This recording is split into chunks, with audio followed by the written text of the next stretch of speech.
strangers to scandal. Seeing Anthony on satellite radio. Those hosts, Anthony Cumia and Greg Opie. Controversial team. Comment, profanity linked to and Anthony. Opie and Anthony apologizing for yet another raunchy gag. Opie and Anthony show. Is this the last straw for the raunchy radio duo? We gotta completely take down regular radio. We gotta fucking just destroy it. I want it like it was, where, you know, language was realistic and raw. Destroy it.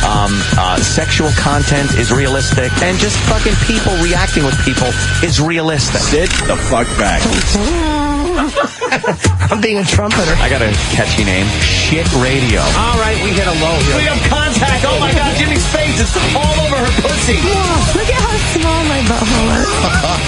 That's funny. This is Shit Radio. And it fucking stinks. It stinks. But enough of this palaver. Let's get the show on the road. As soon as he said that, I knew that would just drive you nuts. Wow. Good morning. Welcome to the Opie and Anthony Show. Hi, everyone. Hi. Day 2, back in the saddle. We're back. Tuesday, January 5th, 2009, everyone. What? Who wrote that? Now, I was writing checks yesterday. Do you write, like today's date is January 5th, 2010. Yeah. Do you write 1-5-10? It just doesn't look right. Yeah, you just write 10. You do, right? Yeah. The good thing is, if you screw up and you write the O, like 09, right? You go like, you could always just slip the 1 in there. I did that like on 3 checks so far, where it's like, how do you slip the 1 in there? You write 1, right, slash, right, 5, right, slash, right, and then you're getting ready to write 09. You go and they go and then, okay. And then the 1 is very skinny. All right, I got you. So you could slip it into the left of the. So you realized before you wrote the 9. Once you write the 9, you're fucked. But you usually realize before that, you go like, This 2010 is messing up everything. It's messing up the glasses. By the way, I didn't see it, but a whole bunch of people tweeted me. Ellen DeGeneres doing our complete 2010 glasses bit. Stop it. Like word for word, basically. Really? I'm assuming that she doesn't listen to our show. I'm not stupid. Well, perhaps somebody in the organization does and passed along a brilliant observation to her. People are writing, are you watching Ellen DeGeneres? I'm like, no. Why would I be watching Ellen DeGeneres? No, I'm not. What was she commenting on? Which ones are easy to eat box with? Which 2010 glasses give less chafing on women's abdomen while you're fucking lapping box? Jesus, man. Well, she is a doik. Fuck, you just gave me the hiccups, too. What do you do? He's got the hiccups. What do you do? Drink water real fast? What do you do? I usually drink a glass of water through a napkin without ripping the napkin. It's all about breath control. I remember that. I know. And it does work. I saw him do it once. It worked. It works. And then if you get really good at it, you can do it without the napkin so you don't look silly. It's all about taking little tiny sips, swallowing and breathing in and out through your nose at a very irregular pace to your swallowing. 1 swallow, 2 breaths in through the nose, 1 swallow, 1 big breath out, 1 little swallow, half a breath in, another swallow, 2 big inhales, 1 exhale, little swallow. You just got to bust the whole thing up. No. No, you know why? It doesn't matter. You could do it like silly. I'd rather have hiccups. Yeah, I know. I swear it works. Shit. It works. Let's do a little housekeeping before we move on to some things. Housekeeping? Charlie in Philly. I'm not cleaning shit. Charlie!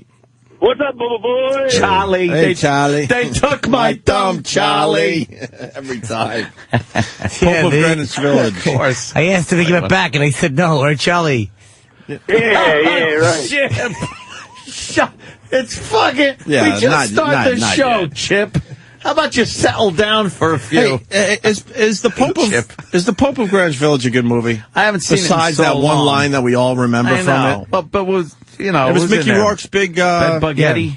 And Treat Williams, I think, was in that. Was it the Pope of Greenwich Village?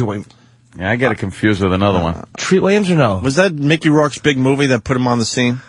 I think so. I think it right? was. Was that before 9.5 weeks? Oh, Oh, that's right. I believe it has to be. So sexy I in got front of the $20. refrigerator. Shut up. Food and sex. Stop it. I know. Nicholson did that with Jessica Lange, and the postman always rings twice. Yeah? Does he? Why? It's like the last thing you want is food involved with sex. Like, it's just did not... Especially some cream Good. product. Yeah, some kind of creamy... Now it smells all sour. It's not sexy. Just like her pussy. Yeah, It just smells sour now. just sour. You smell a little off. Charlie! Sorry, Charlie. What happened? Sorry, Charlie. That's good. He is from Philly. He is from Philly, though. They say Charlie down there or something like that. Charlie. There's no R, I think, right? Yeah, something like that. I mean, whatever. whatever. Pennsylvania, you got Philly, then you go an hour north, you got all the duchies, and it's just whatever. It's a hodgepodge of everything. Hodgepodge. My main concern is, Hate was this the bill paid for instant feedback so we can start writing horrible instant feedback? Oh, I learned yesterday that we have to pay, me and Ant, $350 a month for you guys to insult us. Are you fucking insane? that's ridiculous. Are you insane? Gluttons for punishment For like you guys that? to insult us. The shit pretty I much read right. on instant feedback, and then I find out yesterday we have to pay for Yeah. listeners to insult us. Get the fuck out of here. Holy shit, are you serious? 300? Yes, Yeah. I'm serious. Yeah. I would bet money that's a mortgage payment for a bunch of our listeners. Hey, you know what? $350 a month. It's a car payment. It's Easily a car payment. It's a giant fucking cable bill. Yeah. I don't blame you, Ope. I'll sit on hold for an hour next time. That's okay. I agree. I wouldn't pay that fucking bill either. Well, you know what? I got my Twitter open. Anthony checks his Twitter. Anthony's got his thing over there Oh, for yeah, feedback. yeah.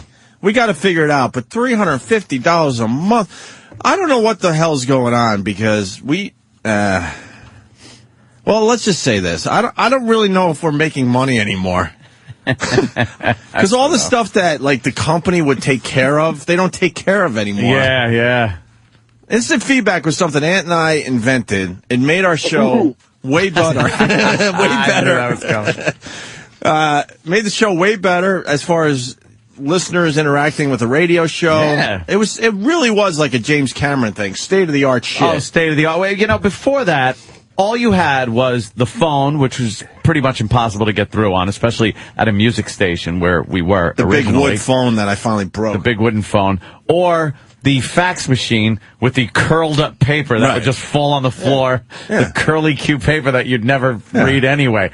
Instant feedback was like, look, the listeners can give us feedback instantly. Yeah.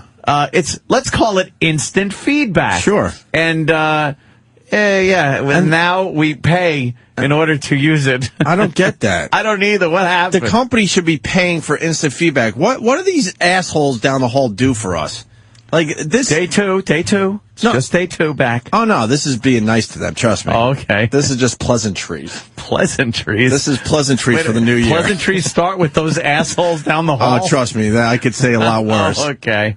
At least right. I'm not pointing them out individually. That's true. But what are they really doing for the show? Because that's the type of thing that enhances our radio show, our channel on Sirius XM. Why are we paying for something that just helps the product? It's an investment in the company for them to, foot that bill, because it makes for a better show. It makes the more interactive with the audience, which is always better.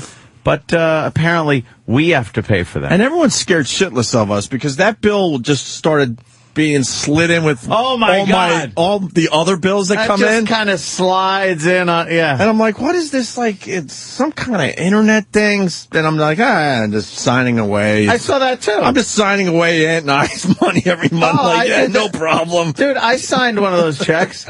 Yeah. I was like, oh, okay. They slipped that in without even telling us what it was. That's the question today for the dummies down the hall. And I want an answer. And Steve, you go to the guys and go, Opie and Anthony want to know why. But I'm one of the dummies down the hall. I want an answer by the end of the show why we, Opie and Anthony, have to pay for instant feedback? Yeah. That is a good question. That doesn't make sense. We have a bunch of engineers around here that do their jobs very well. They can't figure something out. And we've never had to pay for it. Never. No. Never. It was just something that was part of the show. Remember Scott, the engineer over at NEW? Yes. We go to Scott. Scott, this is our idea. And he goes, ooh, interesting. And he came back with a program and said, here you go. And then CBS took it and copywrote the name and and technically we're not even allowed to say instant feedback anymore. Even though we invented it. Hoo. I heard that on the Poughkeepsie station up there in Poughkeepsie. It's everywhere now. And it was like, hey, I'm getting requests in on instant feedback, and I'm driving going, the fuck is it? Just came up with that name. Just remember, before there was Avatar, there was instant feedback. Yes. It started it all. Who. Tell you who. All right, Charlie, thank you. Later, boys. All right.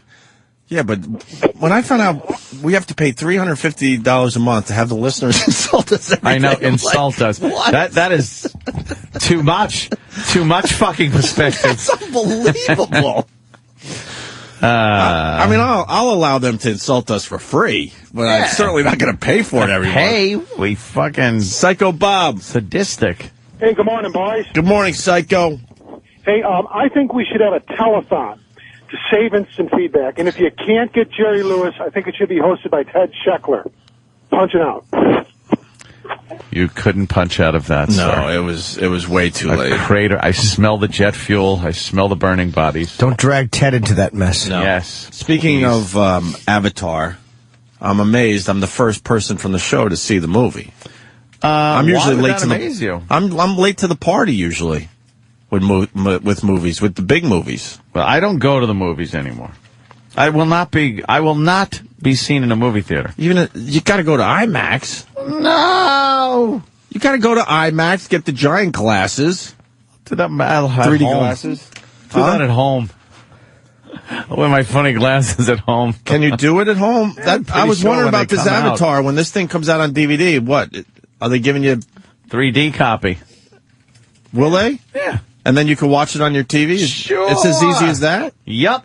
No, really? Yeah, you just need the glasses, and then they have the little offset version of it. Well, I wrote that Avatar was simply amazing, and then everyone beats me up. Oh, wow. It's like, why are you beating me up? The movie's made $1 billion. It's doing something. Yes, something's But happening people then there. write me back like it's like it's a hack movie or something. It's Avatar and it's made $1 billion in 3 weeks. I think something is happening where if I write simply amazing, I'm not that far off. You fucking assholes. Oh, it's hack, predictable. No way, man. I hated it. I'd rather do this. I'd rather do that. Like, someone will find anything to be a piece of shit. I understand that, maybe it's not your cup of tea, but to say that it's just a hacky movie and you're just going to push it aside is ridiculous. Blu-ray disc associate, a Blu-ray, a movie going to be an overwhelming preference for 3D. So it's going to come out on Blu-ray in 3D. Wow. Danny, comment. I didn't read the whole thing about it, but apparently, there'll be updates to your current Blu-ray players or whatever that will. And then when they start making the 3D Blu-rays, it'll just be compatible with your player. Nice. Really? It's supposed to be. I think it's announced at CES. But you're going to need a 3D TV. Ew. What? Yeah, that's the next thing, is 3D TVs. What? But what about... Because it's got to alternate between the lines of resolution, I believe. Isn't that how 3D works? I don't know. It's like each one... I just know you put the glasses on and it looks cool. I have no idea. I don't need to know how they do it. How the fuck it How works. it's made. I don't care. Give me the big goofy glasses. I want to see some shit floating in front of my eyes. I just remember seeing Captain EO in 3D. Oh, yeah. Wow, it scared me. I saw Friday the 13th, Part 3. Oh, that was Part 3D. In 3D, yeah. Yes. I remember Jason threw a spear, and I remember... Did he? In one, yeah, he threw a spear at somebody. What's going on under that mask? Exactly.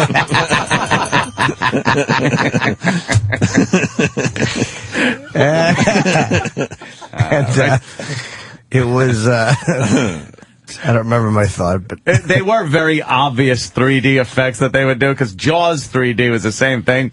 Like, there would just be, for no reason at all, a big fishing pole in your face. Oh, it was funny because I was just watching a documentary about Friday the 13th, and like multiple 3D shots in that movie. It was just like a string that was attached to the camera, and then something going from the string down the line towards the camera. That was the big 3D shot. oh really? Like what? Like they had like a rock or something coming on it. Yeah, I forget what it was exactly. They would just pull it towards the camera. Oh, God damn. You look at you two kids. Nice blind couple.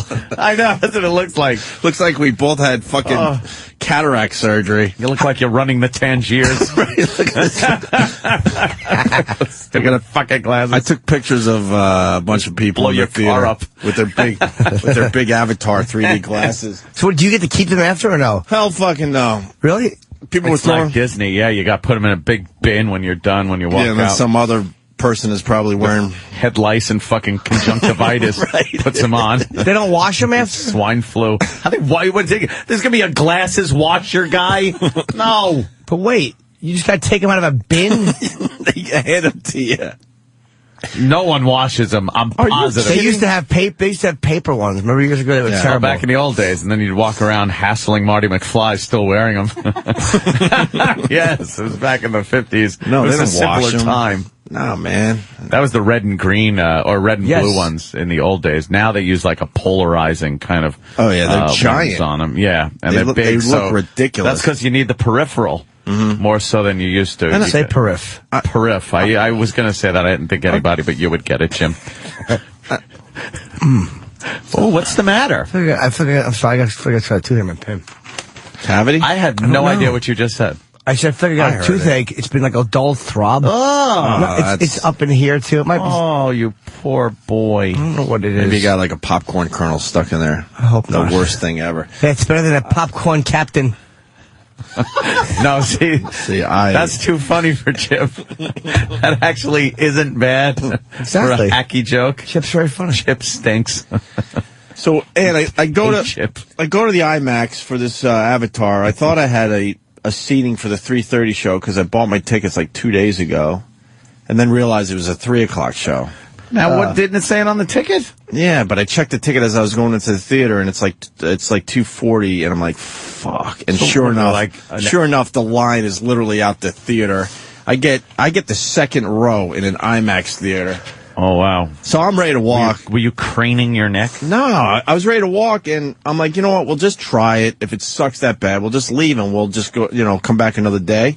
Yeah. They got that shit figured out where it doesn't matter where you're sitting. The whole movie looks like it's right in front of your face. I mean, literally, like, a foot in front of your face. What time did you get there for the movie? Was 3? Yeah, I got there at 2:40. Do not do that. Okay. The whole thing's in The 3D. beauty of going to a movie early now is we all have our phones, so you can be twittering and Facebooking and checking this and that, so you don't care you're sitting in a theater for a half hour, saving your good seat. Now, the whole thing's in 3D, so it's not The one of these, whole like, you thing. sit there and wait for some stupid effect to happen. No, the whole Something thing. dangling in your Nope. face. Nope. That was one of the best SNL, or not SNL, Second City, actually, skits that John Candy did. Where it was I the don't know. 3D theater, and he was, he had a pen in his hand, and he's like, would you sign the contract? And then he just kept, boom, they met this music, and he just kept pushing the pen toward the camera, like 3 times. I think It's hysterical. I think this is the first 3D movie where they're not like doing that. They're just showing you a movie in 3D, yeah. finally. Because remember, was it Superman when they try to redo the Superman series and the first 10 minutes were in 3D? But it was Oh, really? But Yeah. it was the plane crash and everything was floating in front of your face. It was Oh, so I got ya. so like look at our 3D effects.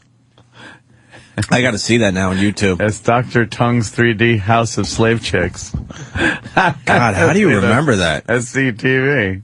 Was Candy funny on that? Yeah, that, something, that was a kind of a, you had to watch it. It was one of those shows back in the day. I'm a huge John Candy fan, but I never definitely watch SCTV. I don't think I remember any of his skits from SCTV. Everyone in the show too. Like, there's not one person that was on SCTV that you didn't That was know. a dud? That's Eugene Levy Sure. to Wow. the left. Sure. And then he would just do this.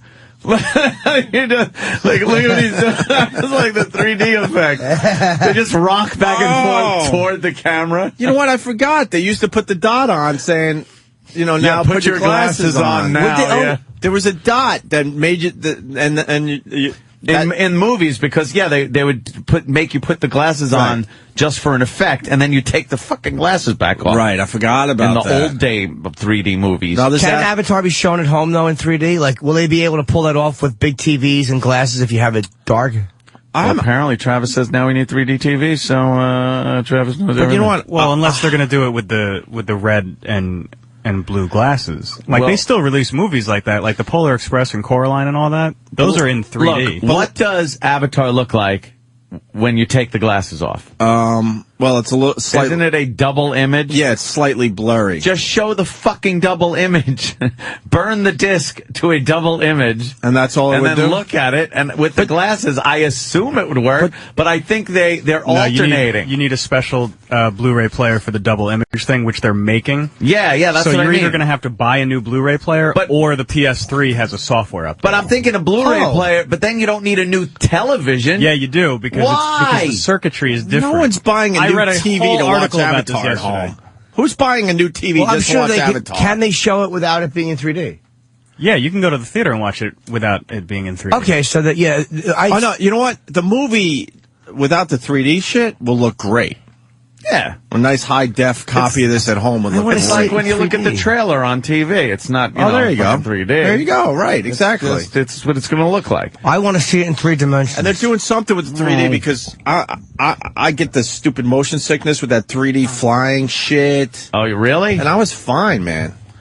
I was completely fine. Yeah, no shaky cam. I'm a fucking pussy when it comes to that shit. But were there those moments rides where the Disney rides and like Soarin'? Oh, I would love to. I love Soarin'. I would love to enjoy that, but I fucking get a upset tummy. Feels like you're flying and you lift your feet up because it's like, oh my God, I'm going to hit the trees going over the golf course. Yeah, it's amazing. Disney. It's amazing. Yeah. So, but Avatar fucking rocked. And I was telling Ann also this morning, I remember, I'm going to age myself here, but I remember going to see Star Wars. My now brother-in-law took me when he was dating my sister. Jesus Christ. My Uncle Joe took me. And now they have like a 21-year-old kid. Holy shit, how old am I? Wow. 30? 30. And I remember thinking, oh my God, Star Wars, they will never make movies better than this. Yeah. And I went to bed last night going, holy shit, Avatar, they're never going to make movies that look better than this. And then they figure it out somehow. You think they're going to be able to, they have to, right? Yeah, we just have to keep better. Because as soon as we stop moving forward, that's when this whole thing ends for everybody. It's got to be a point where it's just complete immersion in the movie. How does it get better than Avatar? And I know I probably said this as a tiny little kid when Star Wars is out. How does it get better than Star Wars? But how are they going to make it better than Avatar? Where you're sitting in the fucking movie, where you look around and wherever you're fucking looking, you're in the movie. That would sometimes be cool. there's shit happening behind you. You got to see this movie twice because you got to look over your shoulder at a certain part. Yeah, and then now you're on to something. Like that would be fucked up. Total immersion in the movie. That would be something. Yeah, that's something I'm working on. What the fuck I'm talking about? Holograms like that, like where you're living it. Yeah, they'll have TVs like that. And The everything. holodeck. Alternate. You'll be able to affect them built in my eventually. house. I bet you're able to affect it. There'll be 3 or 4 different options where movies can go, and you can have an effect on them somehow. Like the comic book from Big. I don't remember that. All right. Of course you don't. I just love the part where him and Robert Lozier are dancing on the piano. Oh, it's one of my favorite. That's a nice moment. Right? Break a hip, Robert Lozier. I think. Is he dead? Yes, he is. A banana. No, he's alive.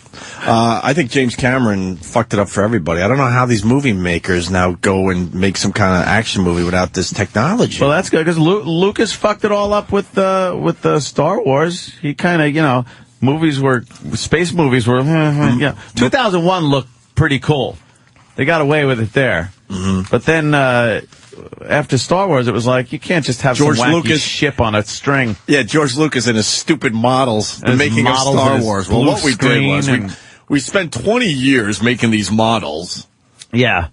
and we track it with a camera motion tracking, and then we add in space and lights and this and shadows and planets and layer it all on top of each other. People are like, what happened to the string in the rocket ship? I started this movie as my 6th grade project. Yeah. I'm now 50 years old, and I'm about to release it. And he's been fucking riding it ever since. No kidding. I thought, I thought, like, when I first saw The Wrath of Khan. Yeah. Wrath of Khan. I thought that was like, holy shit, look at the Enterprise. It looks amazing. And the battle scenes I thought were fantastic. And then you watch the new Star Trek, and you're just like, holy shit. Yeah, I'm going to watch that tonight. It looks unbelievable. Now, Buck Rogers in the 25th century. That's 1935. And they did always yell, Buck Rogers in the 25th century, an interplanetary battle with the Tiger Men of Mars. Adapted from the great newspaper feature, Buck Rogers. The Tiger Men from Mars. Tiger Men from Mars. What is that? You know what? If you lived during that era, I bet you said it'll never get better than this. What a queer he looked like. Dr. Hugh, the greatest scientist and inventor of the 25th century.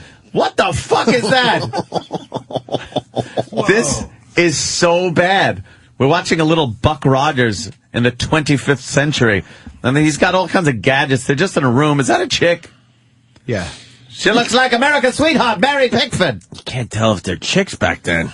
Yes. They got everything fucking taped down. Tragically, her uterus was pulled out by Fatty Arbuckle. Him and that darn Coke bottle. Is there actually dialogue? Oh, this is great. Interplanetary. Well, hello, Buck, old boy. Yes, you know, I was telling Wilma about this ship. How it's going to revolutionize our entire warfare in the interplanetary spaces. You know, Buck, this ship has the new super flash soaker. ray. I'd like to try that out in space. Well, Buck, it's going to work. And say, Buck, how was that new magnetic ray? I tried it this morning, Doctor. It's wonderful. It works just fine. Why, it'll hold an enemy ship fixed and help us in space, just as though it were tied to mine. I only wish all our ships had that ray. Well, Buck, Quick, Buck, the interplanetary code message is coming through. Doctor, decode it. Why, Buck, it's from the Golden City on Mars. Tiger Men of Mars attacking Earth. King Grollo in command. X-1419C. Signed, Buddy Deering. Why, Buck, it's from Buddy. Those ferocious Tiger Men are attacking again. Buck, they've broken their treaty. This means the battle of the universe. Quick, Doctor, signal for action. Buck, I'll get the signals in immediately. Holy shit, this could be the Signal best Chang thing Fu ever. to take command of the Eastern Forces. Signal Commander Langhurst to take command of the Western Forces. Have both commanders meet me in battle formation on the Jupiter-Uranus route. 247 KB. Warn all planets in our alliance. Quick, Wilma, into the rocket ship. Goodbye, Doctor. The rocket ship. Goodbye. Goodbye. Can you pause it? This is what people had to fucking deal with. You just saw Avatar, dude. Okay. You just saw Avatar. This is what the shit people dealt with. This is 75 years ago. But there's no excuse for the terrible 75 years story and ago. the terrible acting. Like the No, they graphics. just didn't know. He looks like this guy he looks like he did Shakespeare on a stage, the one guy. And now he's with these two dummies. Oh my. We'll have to alert the Western forces. Like, the acting is horrible. Oh, Louis Beans. You want more? Yes. Oh, I think more. this is I want 90 minutes of this. Oh, another message. War. I never expected those fierce Tiger Men of Mars to attack Earth. Attacked? Now, their ruler, King Grollo, is treacherous, but I didn't expect him to break that treaty. No. But I wonder if Grollo hasn't been influenced by somebody. I just wonder. And yet, I wonder if it isn't a trick. I wonder if Grollo isn't going Wonders a to lot. turn and attack Venus. What I must do is to make a Cosmo radio photograph and get a picture of the war arrow on Mars. I will tune in on the sound Emperor's effect palace is of Mars and see where the war arrow points. This is just like Star Trek, Yes. right, Ant? Oh, it's The great. war Yeah. arrow Yeah. points to Earth. Oh. It's true. The Tiger men are coming. It's lucky Buddy Deering found out about this, for now we'll be ready to meet them. For now. Every gadget makes Now that I fart must look sound. into my cosmic radio television. There are the Tiger ships now. Oh, shit. Hundreds of them in the Look far at place. the effects. Wow. Okay. We got to This explain the is effects. the command ship. This is what I This don't know is what just they like look George like. Lucas. Come on, Oh Ant. yeah, this is amazing. I can't even describe what it looks like.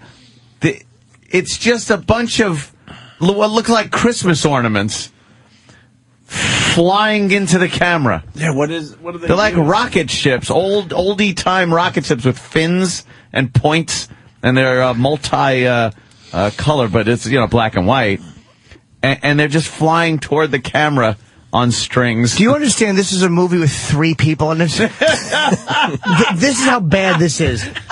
The doctor is doing the worst thing in a film, which is telling you thoughts out loud. Yeah.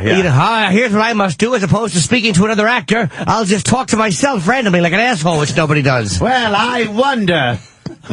Do you? I wonder. I've never said that. You don't have to say that. You just wonder. Right, exactly. This is great. This is like oldie time radio serials we're doing. Thank God for Brando. Oh, well, this is answering my question, because someday people are going to look back at Avatar and go, "Oh my God, what a piece of shit! Jeez, Look how stupid this looks." When did they get to the point where they could act? I don't. What year was this? 35. 35? Okay, by 39, The Wizard of Oz came out. There's some pretty bad acting in that, but I mean, it was. At least they were kind of getting the hang of it. Gone with the Wind was what, 39 again? Well, and I think what happened was everyone was used to this shit on radio. Yeah. So just to see it, our show. Yeah. Exactly. I just heard this shit on radio. and then it was just to see it. If you were living back then, went, was holy amazing. Crap! I could see this show that I've been listening to on radio for so long. So it didn't really matter. Well, boss, I like to see me a Flickr show. Flickr show. Yes, I knew he was thinking that. And then the novelty wore off, and then that, to answer your question, then they had to get some real acting going on to keep people's interest. But at first it didn't matter, because you were just amazed you were seeing pictures. Yeah, you're sitting there seeing, moving pictures, just freaking out. Right. Want to go back to this? Yeah, let's see what happens. The thrilling Tiger combat! ships now. Hundreds of them in the 5th radius. Battlers, cruisers. I must look inside the command ship. What? It's King Grollo in command. Oh, no. The mightiest of the Martians. Cruel.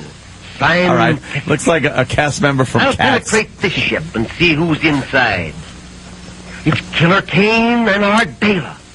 Those arch traitors. How could he look into the I might have ships? known that they'd be back of this attack on Earth. There goes Buck. Good luck, Buck. Buck's ship.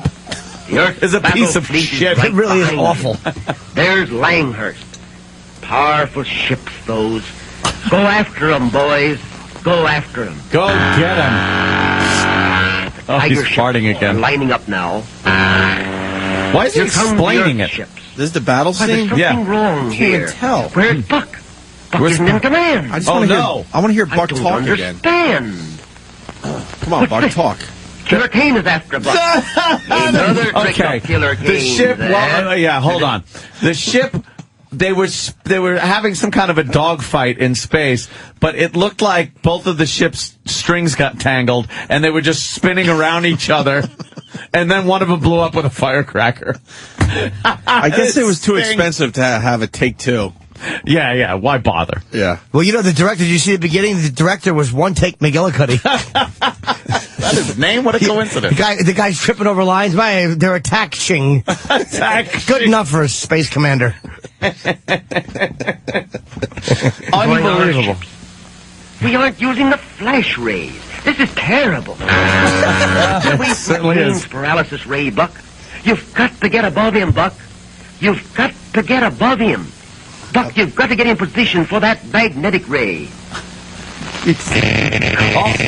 There's a flash ray. Our men are using it now. Now we're destroying him. He's narrating a bad Killer Kane are even space now. battle. Get above him, Buck. Come on, Buck. Get above him, Buck. The ray is being There shot. goes another Tiger ship. Oh. And another. Our flash rays are working like lightning now. They destroy everything in their path. Who sat and watched this shit? Buck's getting his range now. Get ready with the magnetic ray, Buck.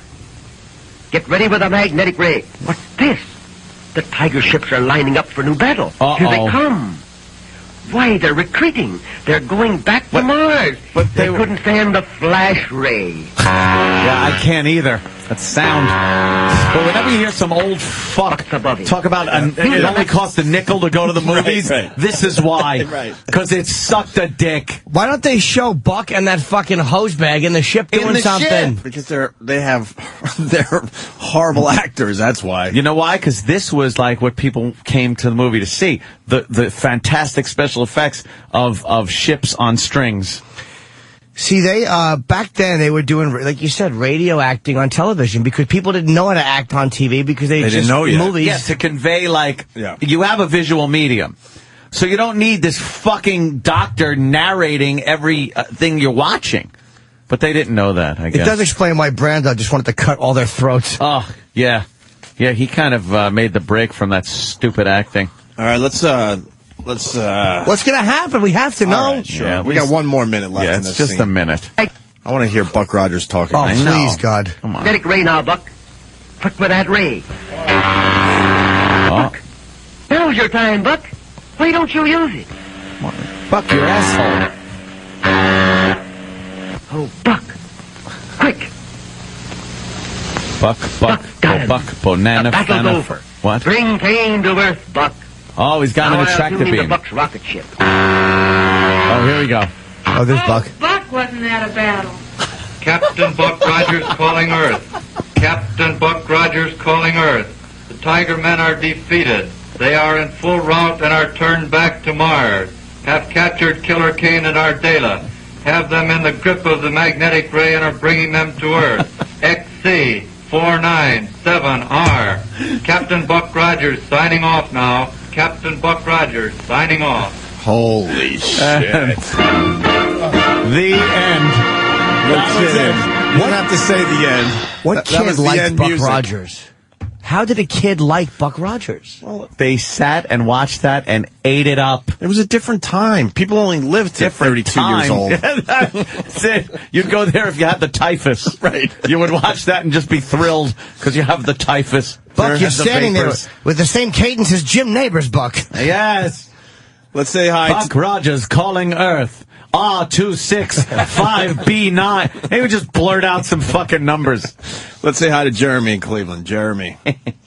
Hey, boys, welcome back. Hey, man. What's up, buddy? Hey, that thing sounds more like a vibrator than a fart. That did sound like a vibrator. Oh, Buck, what a battle I had with that vibrator.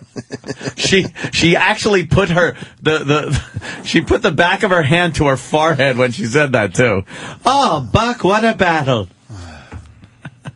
Well, that's what you pay for That's now. a very good question from Josh. Josh, what do you got, buddy? Hit her, Josh. Hey, morning, boys. Hey. Jimmy, want to know, do these actors know what to do with their hands while they're acting? No, because if they did, they would be putting guns in their own mouths. Or choking each other. The lack of acting chops. Or you'd be hearing this with the script. Oh, no. I'm the guy talking and not Buck. I don't have a script anymore. R6B2129. Let's go to Chuck in Boston. Chuck. Hey, good morning, boys. Good morning. Hey, that doctor in the Buck Rogers serial sounds quite a bit like Steve Carlisi. Did he? I didn't think he did. Oh, Let's say hi to Matt in Virginia. It was a little more interesting. Yeah. Yes, there's a battle raging. Yes. Quick, Buck. Use your laser ray. Click on the link, Buck. Quick, Buck. Pitch a guest will never get. Yes. Yes. Abraham Lincoln is available. Do you want to talk to him on the Intergalactic Radio Show? Intergalactic. Yes. There's a young go-getter named Adolf Hitler. He wants to come in.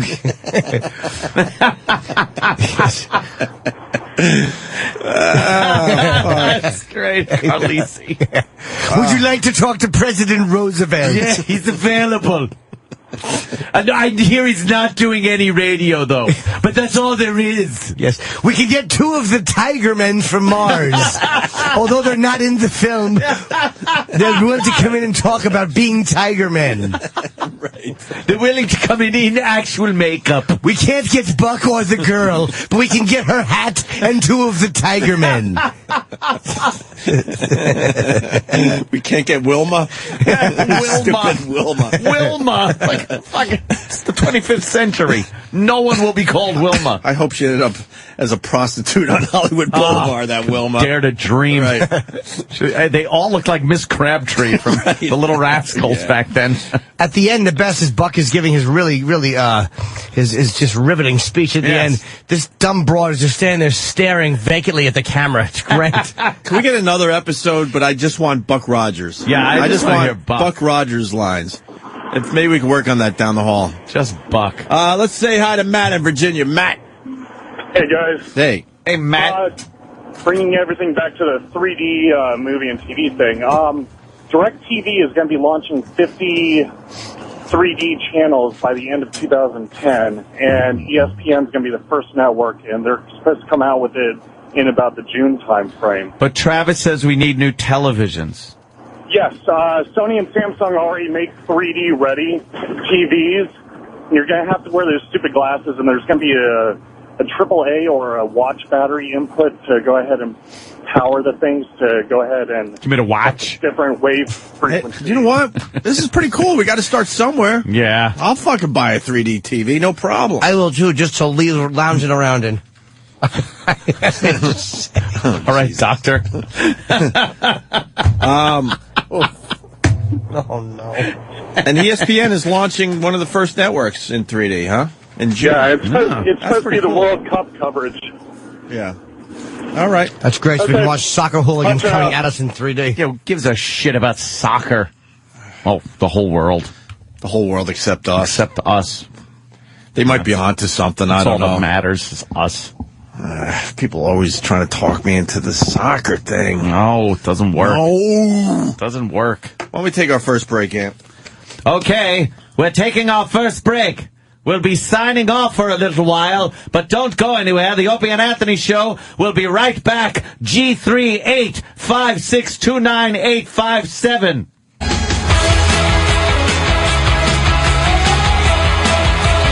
Opie and Anthony on your radio dial. On your radio dial. Oh. Study says the G-spot does not exist. Yeah, right. What? Yeah, right. Who said that? Every guy. Yeah, right. Can't find it. Good morning, Steve from Bayshore. What is this? He was sleeping in today? I guess so. The fuck, Steve? Lazy fuck. I know where the G-spot is. Yeah? Oh, really, Chip? Yeah, it's in a ladies' clothing store. That's where they go crazy. I really do not like Chip. You know, Ted Sheckler's a bit endearing. Mm-hmm. He's got a soft side. He's kind of naive and innocent in a certain way. We've warmed up to Uncle Paul, believe it or not. Paul is a Man, I used to hate Uncle Paul. sick piece of shit, but, you know, Right. he's what he is. And Chip, I hate Chip. Chip's a good man. He's just very frugal. Oh, with his jokes. Yeah, he's got good jokes. Oh, no. Terrible. Let's find out about the G-spot. The existence of the so-called G-spot has been debated for years. Both men and women have felt the pressure to locate this zone of female pleasure. It's located hidden inside, but you can find it if you look for it. But You could find it if you look for it, darling. Every morning I say good morning to the river. Yes. And hello to that bumpy spot in my vag. Oh, we all have the same reaction. Shut up, you old hag. You know what I do to old ladies? I give it to them in the G-spot. Let them roll around coming it over. Fuck. I gotta hear her again. Men and women have felt the pressure to locate this zone of female pleasure. It's located hidden inside, but you can find it if you look for it. But now... If you look for it, like your car keys. They found Hazel. Yeah, what is she? Remember Hazel? Hazel. Okay, Mr. B. That's the voice, right? She should just not be talking about the G-spot. But now a British study of more than 1,800 women claims there's no physical evidence that the sexual hotspot exists. All right, the study British. says if a woman claims to have a G-spot, it's only because she thinks she has one. We're passing over something, though. Yeah. Some guys got some funding to get 1,800 women to come in so they could poke around. So they could diddle their G-spots and then say there isn't one. No, I haven't found one, no. Nay. These stupid fucking... First of all, Brits are known for just, not being very good lovers around the world. Sorry. If you're an English guy out there, whatever. But you're not known as being the big, lover. The French, the Italians, things like that. The French are known for being... Oh, mama, the romance. They're all about the love. Yeah, the Spanish, Spaniard. They have big hogs, right? Big unclipped cocks. They're known. Just doing all sorts of damage. Asians, not so much. Nah. But English guys, not very missionary position today then. Yes. So if they did the study, it's not... Well, let's do our own study. Yeah. What the fuck are we waiting for? Right? Oh, no penetration. That's right. What happened? How are we going to find it then? Oh. On the outside. Yeah. We'll just make an incision. We'll look for it. They'd probably go for that. You could cut them open. Just can't stick it in their vag. Psychosexual therapist Dr. Ruth Westheimer was not surprised by the study. She's interviewed hundreds of gynecologists who say the existence of the G-spot has never been proven. Some women do have a certain sensitivity inside the vagina that they can pinpoint by saying this is very sensitive. But we have no evidence that there is such a G-spot. This is the She's still fucking alive and talking sex, that woman. She made some kind of deal because she hasn't aged in our lifetime. She's been ancient our whole lives. Our whole lives, yes. Dr. Ruth has been around forever and ever. And that's it. She's got like the Barbara Bush thing happening. Oh my God! Look at her. You start as an old woman and you never age from that point on. Your entire life. Oh. Look at that. A whole bunch of different images different pictures of Dr. Ruth over the years. And I swear to you, it's the same picture. Her hair is whiter. That's about it. She's taking care of Mr. Jingles. Who the fuck is fucking that? I can't stop the Green Mile references today. Who's fucking that? She seems to know everything about sex, but she's always been just an old bag. Yeah, an old Betty. This is the largest study of its kind, and while it concludes having a G-spot is subjective, more than 50% of the women surveyed insisted they had one. Dr. Ruth just doesn't want women to worry about it. They think they're not normal because they have tried for 4 months to find that G-spot and can't find it. Stop worrying about it. Have good sex. Have the best relationship you can. Unless you are Jew. Fucking accent there. The J-spot. Yeah, she knows. Well, where are the broads? Do you have a G-spot or not? Call us. Yeah, we all know, right? They do. When you fiddle around in there, you do the come hither. You fiddle around in there. You fiddle. You do a little fiddling. Yeah, you know. It's when you're doing the, sometimes, see, unlike acting, where you don't know what to do with your hands, when you're fucking in there lapping box, you know what to do with your fingers. Yeah, hold your nose.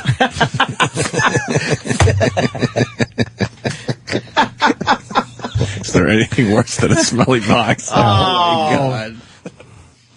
They all have their own unique fragrances. I'm sure, like balls do, Yeah. I'm sure a chick isn't like, wow, every set of balls is like a rose. You're down there and you're like, I'm supposed to enjoy this?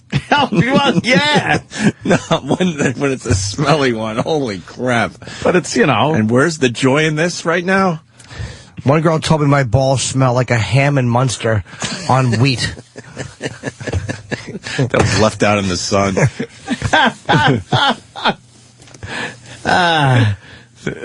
Is that what you're eating now, Danny? Yeah. Yeah, come on. Chicks can't be happy all the time with the fucking what's going on down there. You got to keep it clean. But I know there's sometimes, you wake up and decide you're going to go for round number 2 or something like that, and you've been going all night. You ever move the covers around a little bit and just go, whoa! Yeah. Whoa! The little breeze that comes up. Yeah, you waft it. Yes, you waft and just go, all right. That's that. There's been some sex going on. You know your balls stink when you pull your scrotum off your leg and it sounds like a fruit roll-up.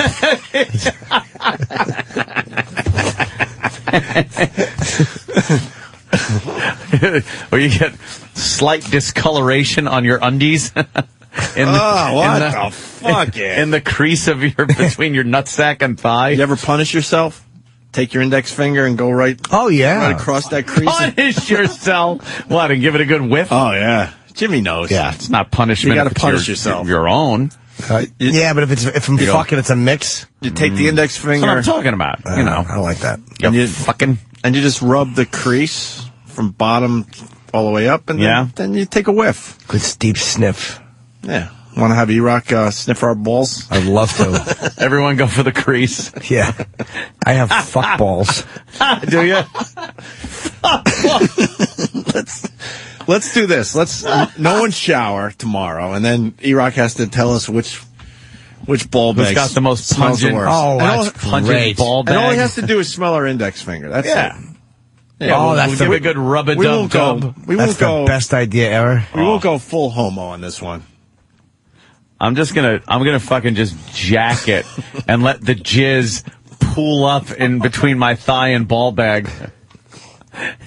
Just leave it there. I'm gonna run on the treadmill. I'm going to eat bad food and then take the kind of shit. You know how you take a shit and it sounds like that Roman stomach if the Tiberius Caesar opened it with a sword? It gets the whole area in a mess down there. Should we ask E-Rock if he wants to do this? Yeah, let's bring the virus down here. Yeah, where is he? Let me say hi to Wanda as E-Rock makes his way down the hall. Wanda! Good morning. What's up, Wanda? So, yeah, we have a G-spot. It's called a clitoris. That's the G-spot. Well, what about this garbage about inside, an inch and a half in, and then you kind of do the come hither like, hey, woo. Okay, so let me ask what does that do to you? Let me ask you guys. Do you think you've ever made a woman come from just vaginal stimulation? I know I have. One girl I was with, I'm like, how was it? She said, I came buckets. It's true. It's true. Thank you for that chip. Yeah, I don't think so. I don't think so. What? Maybe you can't. Let me tell you something. I know it's all you gotta from plain old fucking girls can come. Yeah, you gotta just angle your shit the right way. Yeah. Yeah, but exactly. Are you as you're fucking them? Are you stimulating the clitoris? Is it just? Can you just stick your fingers up there and make them come? I say no. I don't think you just stick your fingers in there. You gotta do some stuff. Yes. Yes. Some girls. Yes. Sure. Yes. Okay. Oh, maybe it's just me. Yes. It is just you. Okay. I don't know if you go take your clit and go find somebody. Yeah, take your fancy clit and beat it. Yeah. I don't know if I've ever had a woman come just from using fingers on. I don't know. I don't think so. I always use. I love eating pussy, so my tongue is always. Why busy. waste it with your fingers? Don't play with your food. Mommy always told me don't play with your food. Let's go to Danielle in Boston. Danielle. Morning, boys. How are you? Hi. You can come from just stimulating the G-spot. It's very important when you do that not to rub the clit at all, because if you do that, then you're going to have a clitoral orgasm. However, there is a procedure that plastic surgeons do where they go in and inject Restylane, which is the stuff they put in your face to plump your lips and all that shit. Oh, yeah. And they inject your G-spot with it to make it more prominent, so it's easier to stimulate. Oh, make it a little puffy like the duck lip fucking... Yeah. There you go. There's a diagram. Yeah. The That's what funniest you part do. of the whole thing is when they do that procedure, they have to arouse you. So the G-spot is more prominent in order for them to inject it. The Grafenberg spot, as it is called, that is commonly called, the Grafenberg spot. I don't like the fact that there's a white leg and a dark brown finger in this, this diagram. Not too happy about that. what I is do that like the about? fact that she's fucking filleted. She's cut in half. It's a cross section. It's wonderful. You got to see the pots. Look at the fatty pubis. Look at working the fucking clit with the thumb. And he's got the two fingers doing the G-spot. If you're working the clit, then how does it prove that you're doing something with the G-spot? Well, he's just showing like what to do. Yeah, but you shouldn't be touching the clit if he's saying that the G-spot has some action. And look at the poor anus. It's just left all alone. The tailbone behind it. Yeah. You'll ruin it if you touch the clit. Nice You'll puffy ruin ass, the whole though. thing. Yeah, you ruin it, right? Don't Why isn't ruin this it. guy shoving anything up her anus? Maybe he's religious. He's got two more fingers there. The asshole's left all alone. Look how tight it is. That's a cross section of some broad. That's great. I loved those in school when they showed a cross section. It's like, that's It was porn. Oh, it's porno. I love it. It was porn. All right, Danielle, thank you. You're welcome. Have a good day, boys. Bye. Oh, that was always a good one that you would see in school, too. Which one? Is the uterus. The picture of the uterus, fallopian tubes, it and looks like an ovaries. alien. Yeah. The longhorns. Yeah, it looks like a fucking something that should be hanging on a wall in a hunting lodge. Yeah. Right. A longhorn. Longhorn ram. Very good. Looks like something else, too. Like a fucking cartoon character. Help me out. Vagina Man? Bugs Cunty? Daffy Cunt?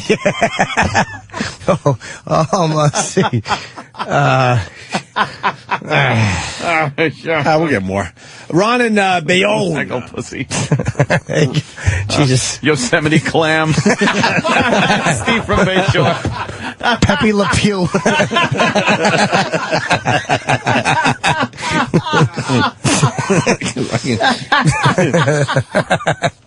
God damn, man. Nice.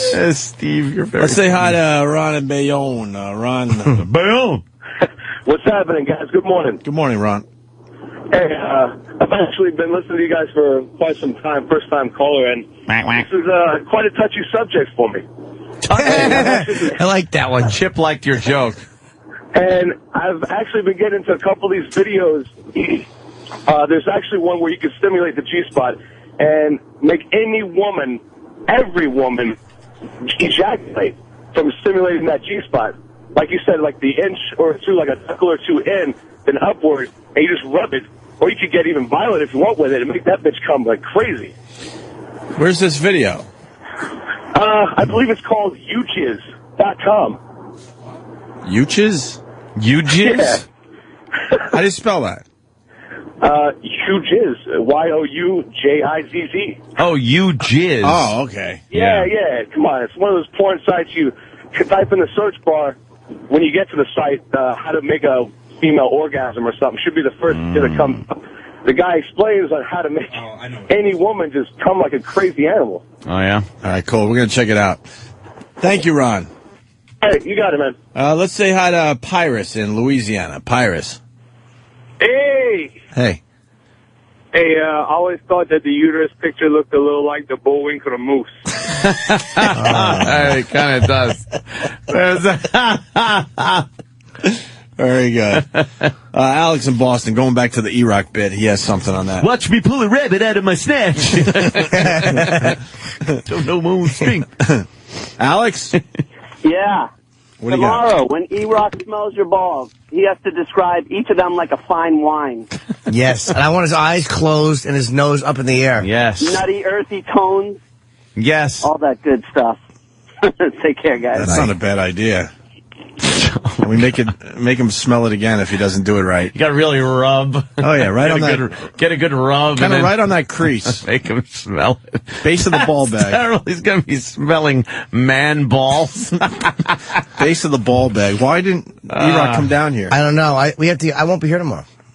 Oh no, Jimmy! I'm willing to do the ball check today. Well, Jimmy's in rare rare form. So what? I still got a big man's balls. I'll index right now. You'll index. You're going to give it a test run. It's only been 2 hours. What the fuck happened down there?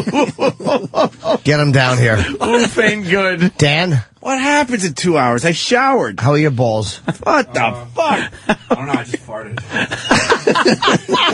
This is fucking disgusting. It could be better. It could be better. You know what? That's your balls. I guarantee you that another man smelling them. Oh, work on it. Get the virus down here. Mine's. Here he comes. Mine's still. I don't know. I'd be happy to soapy. participate. Yes. Did someone call me? E-Rock, you want to do this bit? Have you been listening to the program or working diligently? I just heard this part. Yeah? Yeah. And Jimmy's going to be on Leno tomorrow, so he's got to fly out today. So he wants to do his today. Yeah. And did you fucking do it or what? No, I showered. I should be pretty good. You'll be surprised what 2 hours could do. My aunt's got his belt on. That ain't good. All right, let's see. Really, I ain't got anything. How old are we? You know what? I swear, it smells like detergent from my underwear. You got all right. Well, E-Rock, you got to smell everybody's fingers. No, I'm out. It's just you, I Jimmy. still say you should have a relative comparison to me. It wasn't. Ope's balls are soapy, apparently. And by the way, the fact that E-Rock... We need a control. Who do you shave with, E-Rock? Opie will be the control. I'll be the control. It's really not that bad, E-Rock. Go over there and try it. Hold on. You got to bring your microphone, fucking unshaven BC. A microphone. Oh, now, make sure you... All right. Give it a sniff. All right, you're right. It's something, trust me. That's the control. Okay. It's good. You showered. Clean. I think mine are a little gamey this morning. All right, get a good one. You didn't shower this morning? Oh, he's squatting. No. Hold on. You're squatting. Hold on, I gotta flip this. Okay. Yeah, I gotta flip this. Hold on. Jimmy, what are you doing?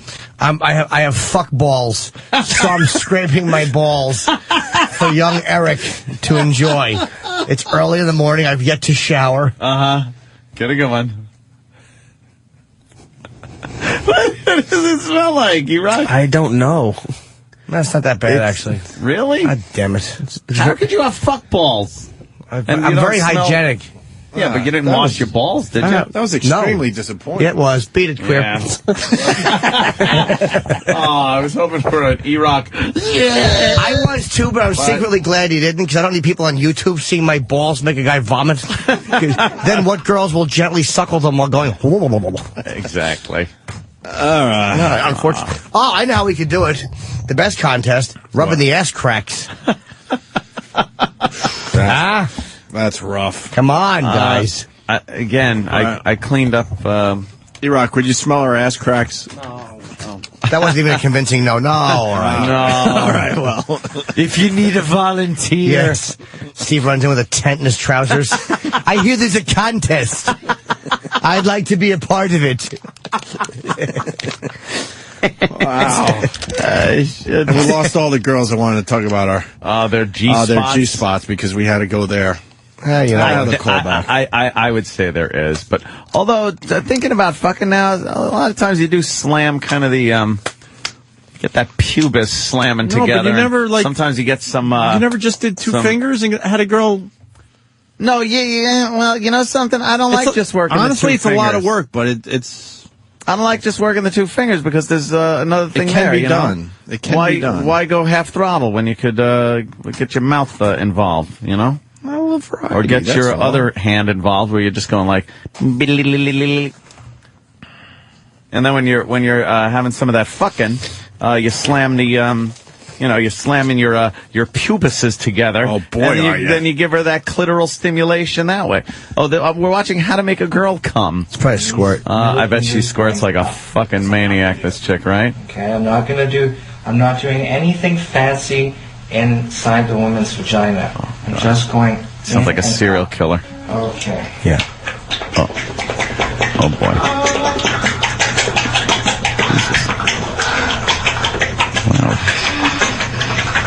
He's doing the old Ronnie James Dio rock sign. Yeah. With two fingers in her. And just really pumping. Oh, there she goes. Jesus. Wow. She is fucking bucking. You think that's real? No. What? That's funny. He stopped touching her. She's not just coming in a... training. This isn't the finger technique. It's the massaging. God, she's a fat young pussy. Look at it. It's twitching like a horse that just pissed. That's it. He had one of those little fucking hand buzzers on his finger. It's like a machine. It cycles and she just has orgasm after orgasm. Good girl. No, she now doesn't. Look at her face. How many of us are going to try this at home tonight and do it wrong? I know. Get somebody to finger my asshole, I'll do it wrong.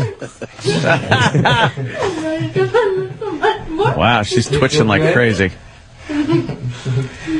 Look at that beautiful face. That is your reward. Face, fuck that. Literally. Okay, now, very important piece. Drink your Gatorade. Because she's letting go of a lot of liquid. Oh, look at that. See, she's still spasming. I connected it to this. It didn't happen. You don't think so? No! Well, what was that squirt? I'm not saying she didn't squirt, but a lot of women can squirt without coming. But she's probably one of those very sensitive after she comes girls, you know? They get very twitchy. I don't believe it. She just can't. I would mind. Well, he's going to do it again. Yeah. Okay. I've got a lot of oil here. Yeah. Got his fingers in. Go again. He's jerking now, upwards. when you're in there, it's going to feel like a balloon is starting to grow and spasm inside her. That means she's ready to squirt. That's how I know it's time to remove my fingers. It's almost like she pushes my fingers out. Oh, how about that? So I hold her here.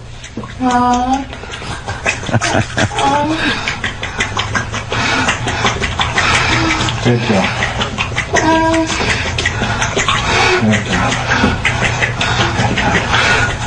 Hold it in as long as you can. Hold it in as long as you can. Okay. Good girl. I'm just holding her clit.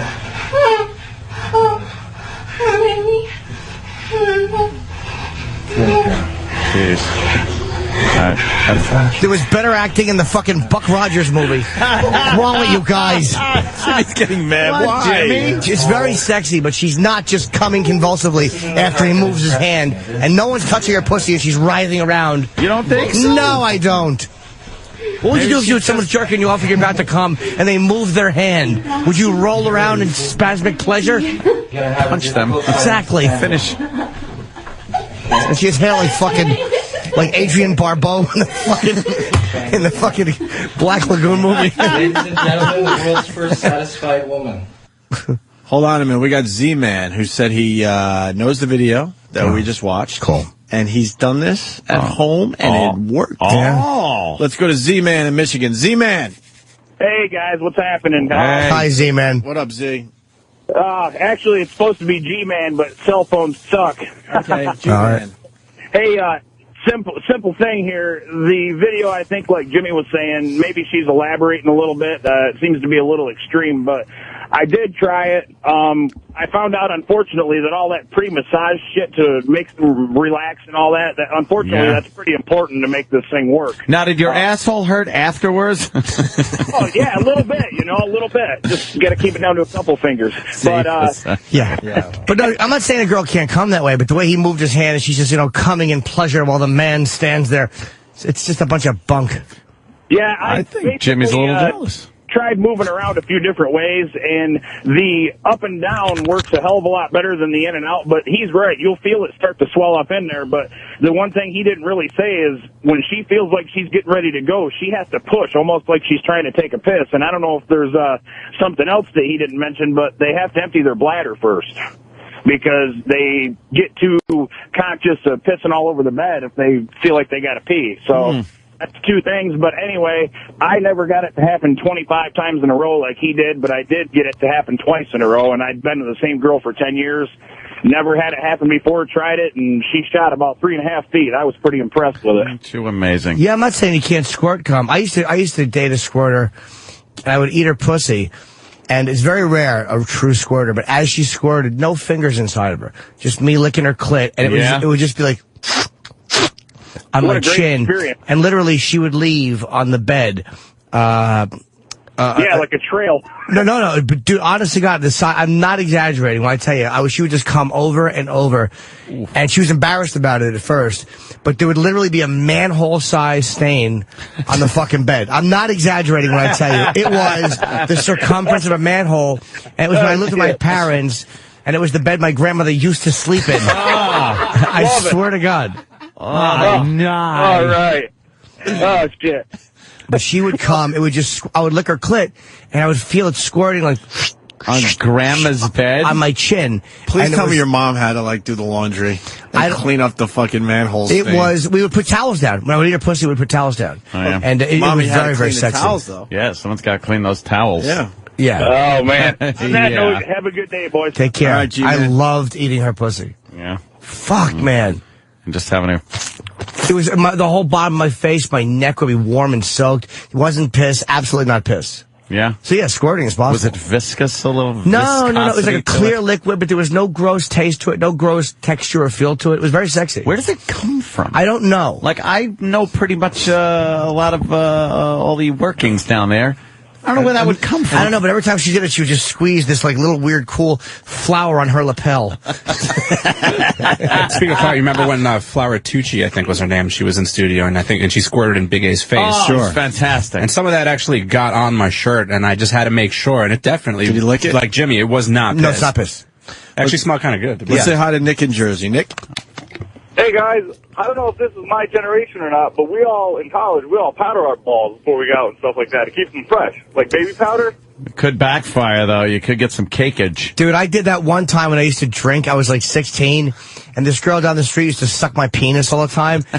And I was drinking and wearing fucking baggy army pants, and I was just, I was again 16. I was drunk. It was hot. My fucking balls were fucking reeking. So I got some fucking baby powder, and I put them on my balls because I was drunk and I knew she was going to suck my dick. She got it in her mouth about 5 seconds, and she went... and she stopped blowing me. My balls were fucking... That baby powder did nothing. It was like fucking throwing sawdust on vomit.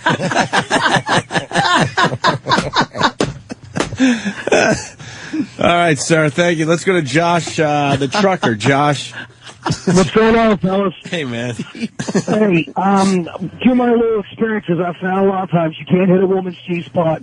They're going to be up on their feet, squatted over you. You thrust, and they have to lean forward a little bit. What that does is that pushes it out.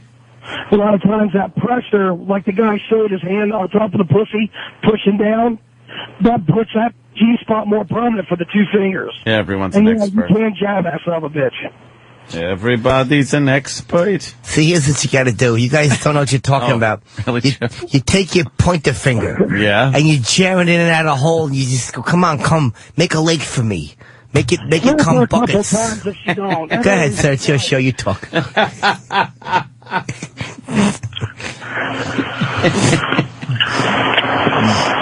Thank you, fellas. What did he say? He goes, thank you. Thank you, fellas. Frank in Missouri. Frank. Hey, boys, love the show. Thank you, sir. Hey, man, I was being a fag the other day and watching Dr. Oz because I had nothing better to do with my life.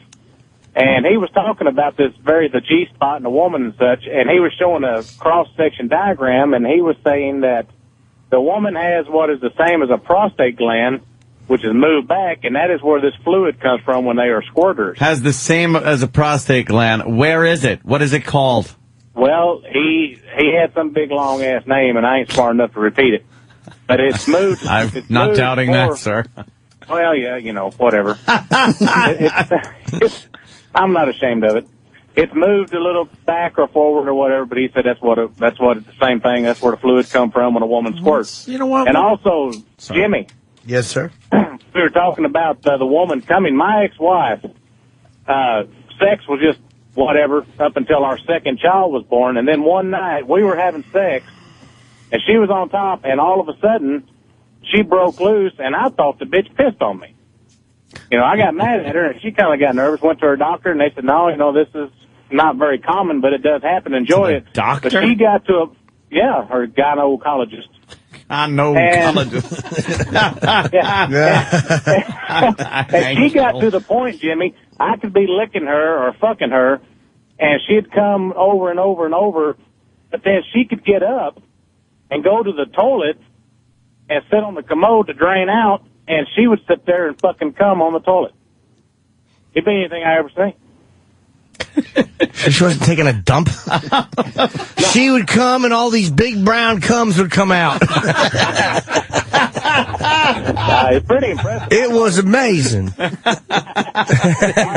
Sometimes there was pieces of chewing gum in them, and occasionally a pill or an antihistamine she'd taken. Green leaf spinach. Big brown gums. It's not going to get funnier than that. Hey, for the guys down the hall, Mayor Menino was sworn in. A lot of people saying he fucked up the swearing in speech or whatever. Well, we need that. So if we can find that audio, lickety-split. that would be great. We love Menino audio. Yeah. Let's go to Graham in Pennsylvania. Graham. Good evening. Hi, Graham.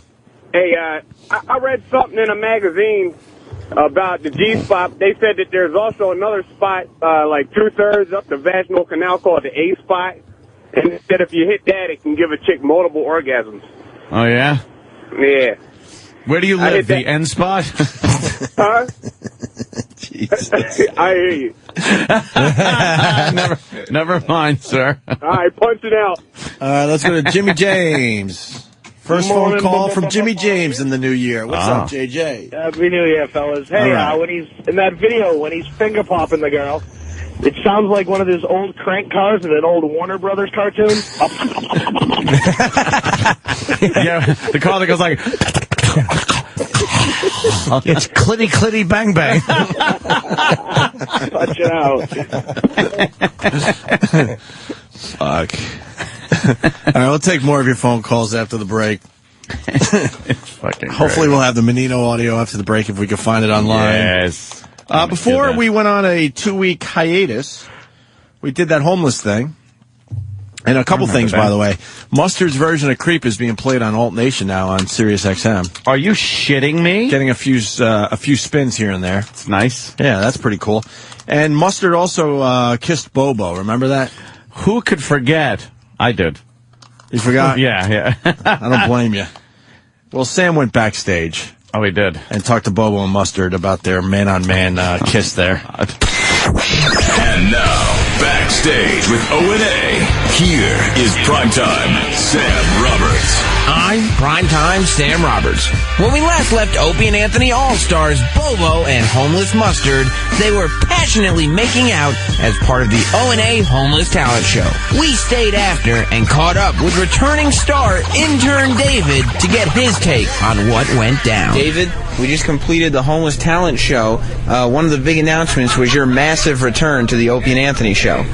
Yes, it certainly was. However, I feel like your return was overshadowed by the fact that Bobo made out with a homeless man, Mustard. I think it was. Bobo had a pretty big day today. What'd you think of that? He's disgusting. I can't believe he did something like that. You wouldn't make out with Mustard? I wouldn't make out with Mustard. I wouldn't make out with any homeless person. Even for $50? No, I wouldn't tongue kiss Mustard for $50. That guy has millions of diseases, and God knows what would happen to me if I kissed him and exchanged saliva with that man. That's disgusting that Bobo did a thing like that. Well, you couldn't end up any worse. I told Bobo to go see a doctor right away. Well, hopefully he did. He's right there. What the hell is he doing? That kid is one sick bastard. As Bobo approached, we had to get into the tiny, feeble mind that pulled off this homoerotic stunt. Bobo, we just completed the Homeless Talent Show, and for your talent, you had your first kiss with Mustard, the homeless man. That was not my first kiss, but that was the only time I ever did anything gay. Only time, or only time you remember? Only time I remember. Okay. Now, you kissed very passionately. Well, I did that because that was for the troops overseas. What? That was for everybody listening all over the United States and Canada, and for those troops overseas, for all those people who are dealing with tragedy this holidays, for all those people, for all those hardworking men and women that are listening, that are really bummed out on the holidays, and they're not sure if they're going to get that big paycheck. That's for them. Was there any tongue involved? Well, that was all part of it. There was some tongue. Oh, if you're going to make out with Mustard, you might as well, gay or straight. Who could resist? That's a good point you make. So, would you consider yourself gay, bi, or gay for pay? Bi. Thanks, Bobo. The announcement is official. Bobo is an out-of-the-closet bisexual man. We here at Backstage applaud the courage and conviction that Bobo displayed in making this announcement. But we do hope that his next same-sex kiss involves a man who sleeps under a roof. I'm Primetime Sam Roberts, and this has been Backstage with O&A. Nice. Oh. Buck Rogers. we got to get more Buck Rogers audio. Hopefully Tom Menino audio from Boston, the mayor, his 5th term, and he fucked it all up as he was swearing in, I hear. Anthony abroad died overnight. Abroad. Casey Johnson, daughter of Jets owner and girlfriend of Tia Tequila. Is that how you say her name? Yeah. What? Found dead at age 30. It's Yikes. Woody Johnson's daughter, basically, the owner of the Jets. Yeah. And Johnson as in Johnson & Johnson. Oh, wow. Yeah, this is a socialite. An heiress. An heiress, dead at 30. Man, she was in some kind of a crazy relationship with the heiress from some other girl. They had like a really volatile public relationship. Somebody else might know, but some other girl who's... Tila. No. Before her ex, it was a very, very, like, well, the one girl tried to set her hair on fire. Jesus. It was a very volatile public relationship. Wow. And I cannot remember who the family of the other girl is from. And what did she die of? They think it might have been diabetes or pill overdose. They don't know. But they said she might have been dead for a couple days. Jim, it was the Yahoo heiress, I think. Oh, yeah, you're right. If the girl, thank you. It was the daughter of the Yahoo chairman or founder. Travis knows everything. To me, it just sounds like a couple of, like, these rich kid heiresses running amok. Right, of course. Let me eat box kind of a thing. Or just misbehaving, and, you know, I mean, it happens to fucking broke kids, too. I just hope it doesn't affect the Jets' playoff hopes this Sunday. Probably help him. It's something to go for. Let's do it for the boss. Let's do it for the boss as he buries his daughter. Oof. One for Casey. What do you got there, E-Rock? You got the Menino? Is it good? Yeah. Really? Yeah. Love the Menino. All right, fuck it. We were going to do a little news here. We'll continue with the other stories in a little bit. Mayor Menino. Yeah, you're right. It is. Menino sworn in for the 5th time. Wow. And he was first elected. You want to guess? What year? It had to be like right before we got there, right? Right? We got to Boston in 95. And he was already in office 2 years. Oh, 5. 2 years he was already. He got elected the first time in 93. We left Boston 12 years ago, and he's still the mayor. Saw an automobile once. Yeah, he's been there for a while. I don't know what it is with Massachusetts, man. They just don't like letting their politicians go. What I don't understand is that he's a horrendous public speaker, and he's a politician, and he continues to be reelected, and they now openly laugh at him at press conferences and stuff when he tries to talk. And he's their mayor. July 12th, 1993, Menino took office. Yeah. It's a long, long time ago. To be a mayor, yeah. No term limits there. I was doing the nighttime attitude in 93. All right. Boo, boo, boo. Here's Menino swearing in as mayor. Goes okay. So the first clip, he goes okay. It gets worse from here, though. I, Thomas Menino, do solemnly swear that I will... Salami swear? He's swearing about salami, I think. Do salami swear? This never disappoints. I fucking love this idiot. What a fucking dope. He was so excited when we got fired. He's just got to repeat what the fuck the broad's saying. Thomas Menino, do solemnly swear that I will bear truth, faith, and allegiance to the Commonwealth of Massachusetts and will support the Constitution thereof. So help me God. I, Thomas Menino, do solemnly swear that I will faithfully and impartially discharge and perform all the duties incumbent on me as mayor of the city of Boston according to the best of my abilities and understanding agreeably to the rules and regulations of the Constitution and the laws of the Commonwealth. So help me God. I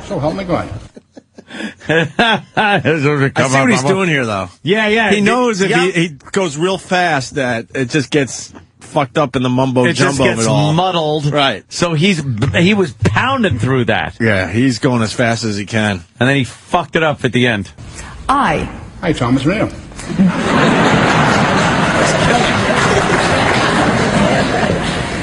do solemnly swear that I will support the Constitution of the United States. So help me God. Congratulations, Mayor. Did you hear him repeat congratulations? Congratulations. It sounded like he started to repeat congratulations. Did he? Yeah. Can we hear just the end of that again? Yeah. I could be wrong. Come on. Hold on.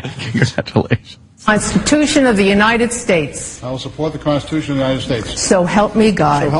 Congratulations, Mayor. That's out. I think he was congratulating him. I mean, and then the applause saved him. You too. Menino swears in the mayors of Boston. This is where it gets good.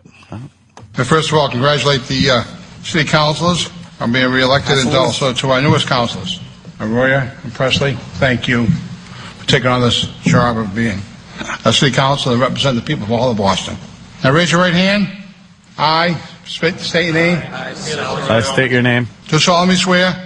That I will faithfully and impartially discharge and perform all the duties incumbent upon me as mayor of the city of Boston.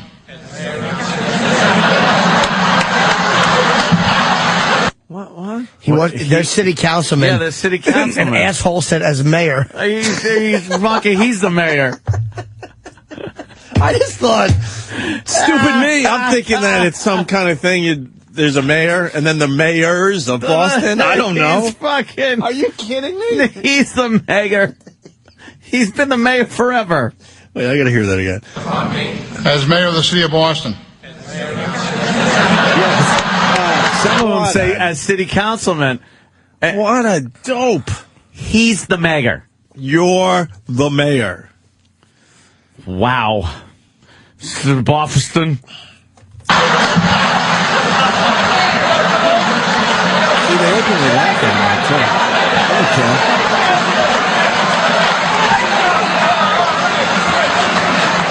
Okay. They're just pointing. What They're laughing at him. He just made everyone mayor. Imagine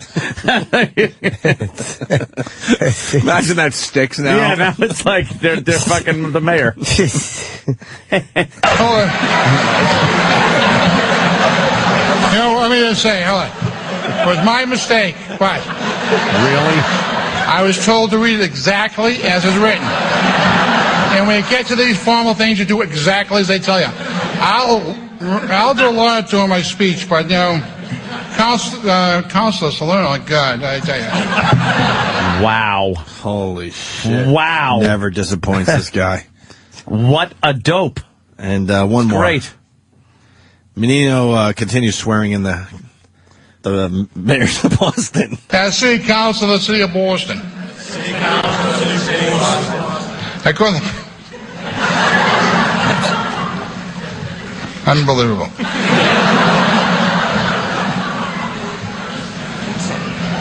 Get this down. You made a own mistake. Get down there. Going with his tongue. Jeez.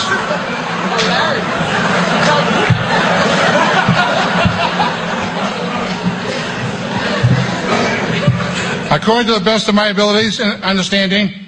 According to the best of my abilities and understanding. Agreeable to the rules and regulations. Agreeable to the rules and regulations. Of the Constitution. Of the Constitution. The laws of the Commonwealth. The laws of the Commonwealth. So help me God. So help me God. Congratulations, councilors. He talks very quickly. Yeah, we've had better audio from him, but that's not bad. He was trying. I mean, yeah, you know. But that was a pretty good fuck up, man. Yeah. On the mayor. Speaking of mayors, you hear what Mayor Bloomberg's doing it? He is alive. Let's not. The heroin thing. Yes, I've heard that. What is this about?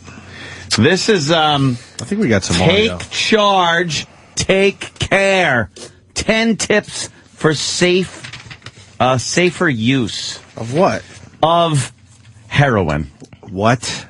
Yes.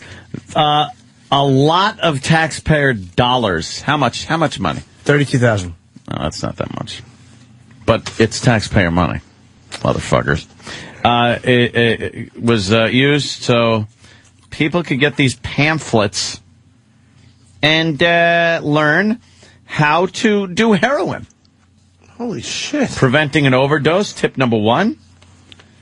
I guess they're assuming that the money we save on medical mishaps, if this is used, will outweigh $32,000. How to treat overdose?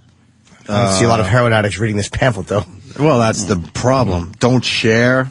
Yeah, you're a heroin addict, and the only way to get your fix is to share a needle. I think you're sharing a needle. That's the problem. You're addicted. You're not going to sit there and go, well, I'm not sharing that needle. And the fact that you're a heroin addict, you're not reading this shit. Right. This is put out for who? Use new syringes. Why do we have copies? Prepare drugs carefully. Wash your hands. Yeah, the heroin addict. Wash your hands. Yeah, go out of his way to wash his hands before he shoots up. Take care of your veins. These are all the tips. Yeah, don't dig for veins, Opie. If you don't register, pull out and try again. And don't always inject the same spot. Only boot once or twice in one shot. What? This is unbelievable. Know your HIV status. Uh-oh. Get tested and treated for HEP. Get help for depression. What? Ask for help to stop using. Oh, I see a problem. What? Illustration. Which illustration? The one on tip number 7. White guys? Black woman. Where? On the Know Your HIV status. Uh-huh. It's a black woman right there. That's going to cause some problems. I'm sure some organization will call up and say that's inappropriate and stereotyping, and we shouldn't do that. Just saying. Well, they should be a white man. No, they should use the blue people from Avatar. Are they going to be Keep it safe. They'll be the ones that kick in the door at keep on the it alarm safe. commercials and everything? Yeah.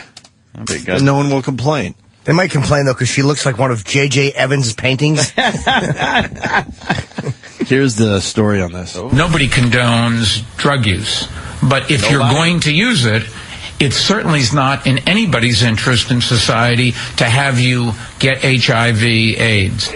Mayor Bloomberg today defending the city health department's flyer, Take Charge, Take Care. Critics calling it a how-to manual for drug users. It sends out the wrong message. It sends out a message that using heroin can be safe. The handout, on which the city spent $32,000 taxpayer dollars, offers 10 tips for safer use of intravenous drugs, going as far as to describe how to prepare drugs carefully, like use fresh tap water or sterile water tubes. Use a new cooker every time. Don't touch the inside. And drop the cotton directly onto the cooker. I have no idea what they're even talking about. Drop the cotton directly on the cooker. Is that like filter it? That sounds like more G-spot talk. Yeah, I have no idea what the fuck that even means. Let's say hi to Ken in Jersey. Ken?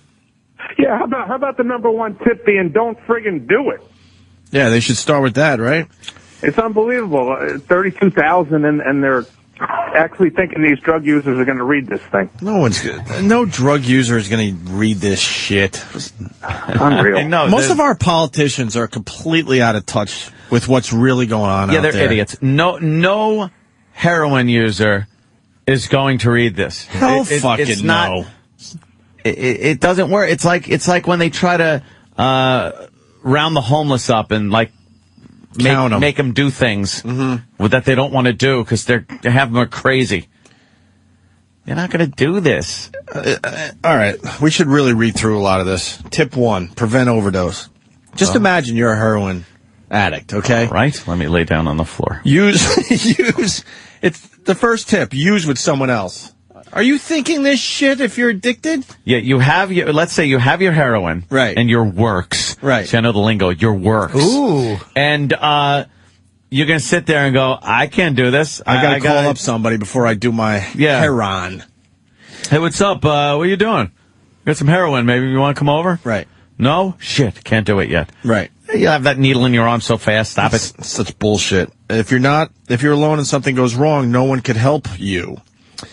Know your tolerance. Yeah, because that's what heroin addicts do. Yeah. They know their tolerance. Look at Jimmy. Jimmy's been in this world, not the heroin world, right? But you've been in this addiction world. Yes. How ridiculous is this? It's a little silly. I don't mind them doing it like if eventually maybe it will help. And there's enough messages about alcohol. If it helps one person, right? No, if it helps over $32,000 worth of fucking... Yeah, exactly. I'm not a fan of if it helps just one person. Yeah, it's not worth it. It's really not. No, this is stupid. So you got to know your tolerance. Stupid. Use less than usual. Yeah, okay. Yeah, that's enough. Right. Look, I never did heroin, but I certainly did a little coke in the day. A little coke. Imagine this for cocaine. Yeah. Because we could, more of us could relate to cocaine. So when you have your coke, what you do is use less than usual. Yeah, just do a couple of lines. Okay, yeah, right. And then take the rest of your coke and then put it away for the whole night. Right. And then you'll have some for tomorrow.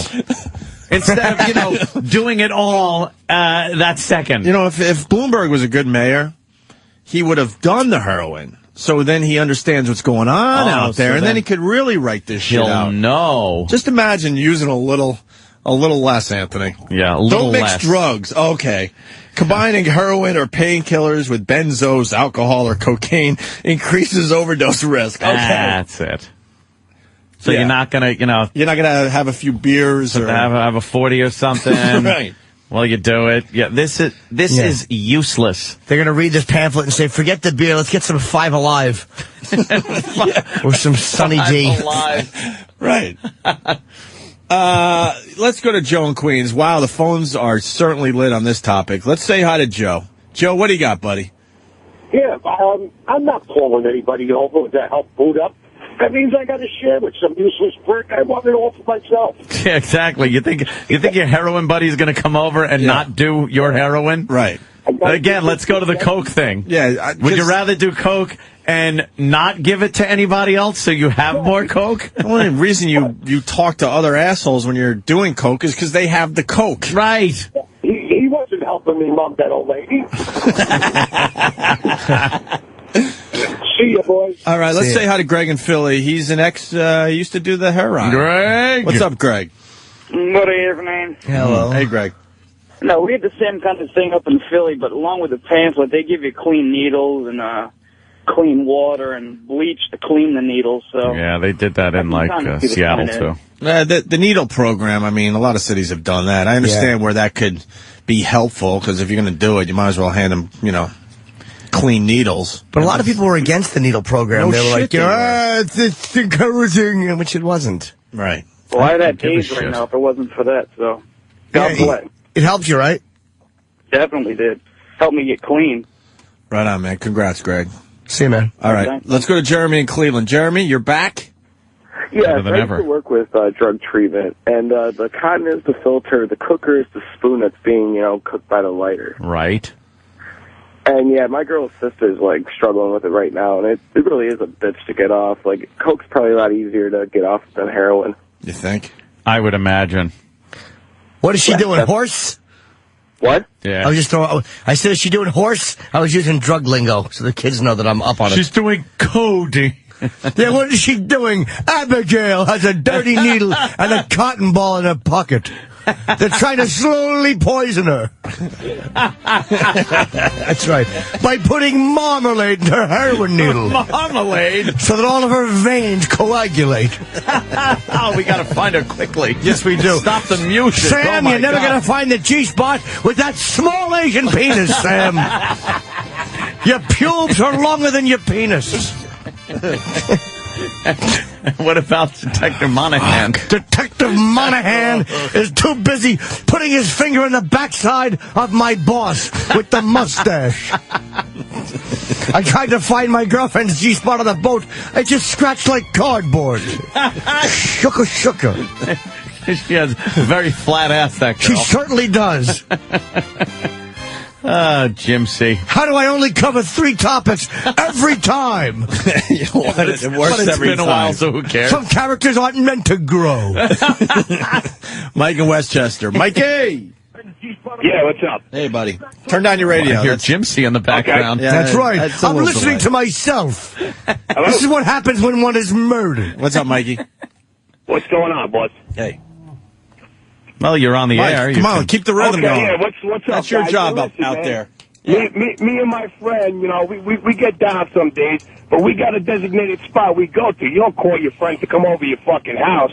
Every day we go to the same fucking place, man, and we do what we got to do. You know what I'm saying? This is bullshit, this fucking That's thing. what I'm saying. The mayor's out of touch because, you're not calling people over to your house so you could do heroin safely. Yeah, listen, there is no safe fucking way when you're sticking a fucking needle in your arm. Okay? I mean, it is what it is, you got to get these people that want to do it or you don't want to do it. But this fucking pamphlet is bullshit, I wonder if it's just trying to just, people who are just starting out, they figure if enough people read it. I think it's basically just to cut that on AIDS. It's embarrassing.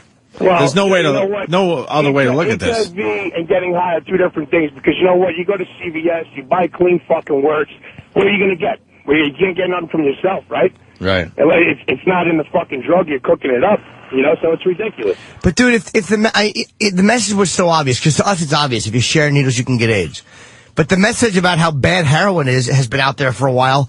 People still do it. So it's like you always got to get it out there. Well, I'm going to tell you why people do it, because I'm going to tell you why we do it, because we're fucking bored, and there's nothing else to do. That's why we do it. It's something where you could do when you sit in your fucking couch all fucking day long and you don't go out and do nothing. It's fine. That sounds fun to me. Yeah, look, I understand boredom and addiction, but you can't blame a heroin addiction on just being bored. Nothing to do. No, I'm not. Listen. Yeah, no, there's no extracurricular activities. I've been in and out of rehabs, and I do drugs because I choose to do. I choose to do them. That's it. Yeah. I'm not going to fucking sit here and lie and say I have a problem, I need help. I don't need fucking help. When I want to stop, I'll stop. But right now, I don't want to stop. Oh, boy. Well, you know what? It's me and my friend, we try to stop every 3 fucking days, and it never works out. Every 3 days? Every 3 days. It never works out. We got the fucking pills that make us, that we don't get sick. It never works out. It's always back to the fucking usual. Well, when you want to stop, when you want to stop, you'll do something about it. Yeah. Well, you'll just die or you'll get AIDS. I mean, Yeah, it's bad because you know what? These doctors prescribe these pills now that when you don't have something, you don't get sick. So what's the fear? You know what I'm saying? Oh. And everything in the street now is fucking shit anyway, What do you do for work? For what? For work. Well, I don't want to say that. I can't. Okay. I work for a company. I don't want to. Okay. You know? But don't you kind of feel like even if you don't get sick when you don't do the pills, it is just being such a slave to it? You know, wouldn't you like to live life free, like as opposed to just being fucking bogged down by that shit? Killjoy. No, I'm sorry, man. We're trying to tape this on the XL. I hear you're listening to it instead of the phone. We listen to you guys every day, man. We listen to you guys every day. Mike, we appreciate that. You could always tape your phone call on the instant replay. Don't worry about that shit right now. Yeah. All right, cool, man. Yeah, you guys take it easy. I got to load up a truck right now, all right? Have a nice day. That's cool. Is that drug talk? I don't know. Either that or he just slipped and said what he does for a living. Yeah, he did. Brian in Philly. Brian. He loads up a truck. Hey, sorry, good morning, Opie, Anthony, Jimmy. About 12 years ago, I lost my best friend to a heroin overdose, and he was a smart guy. All this information is available about the risks and the dangers and whatnot. You know, and he had people supporting him and everything, and he just continued doing it, even though he knew that he was probably going to ultimately kill him. He still just kept doing it and doing it and doing it.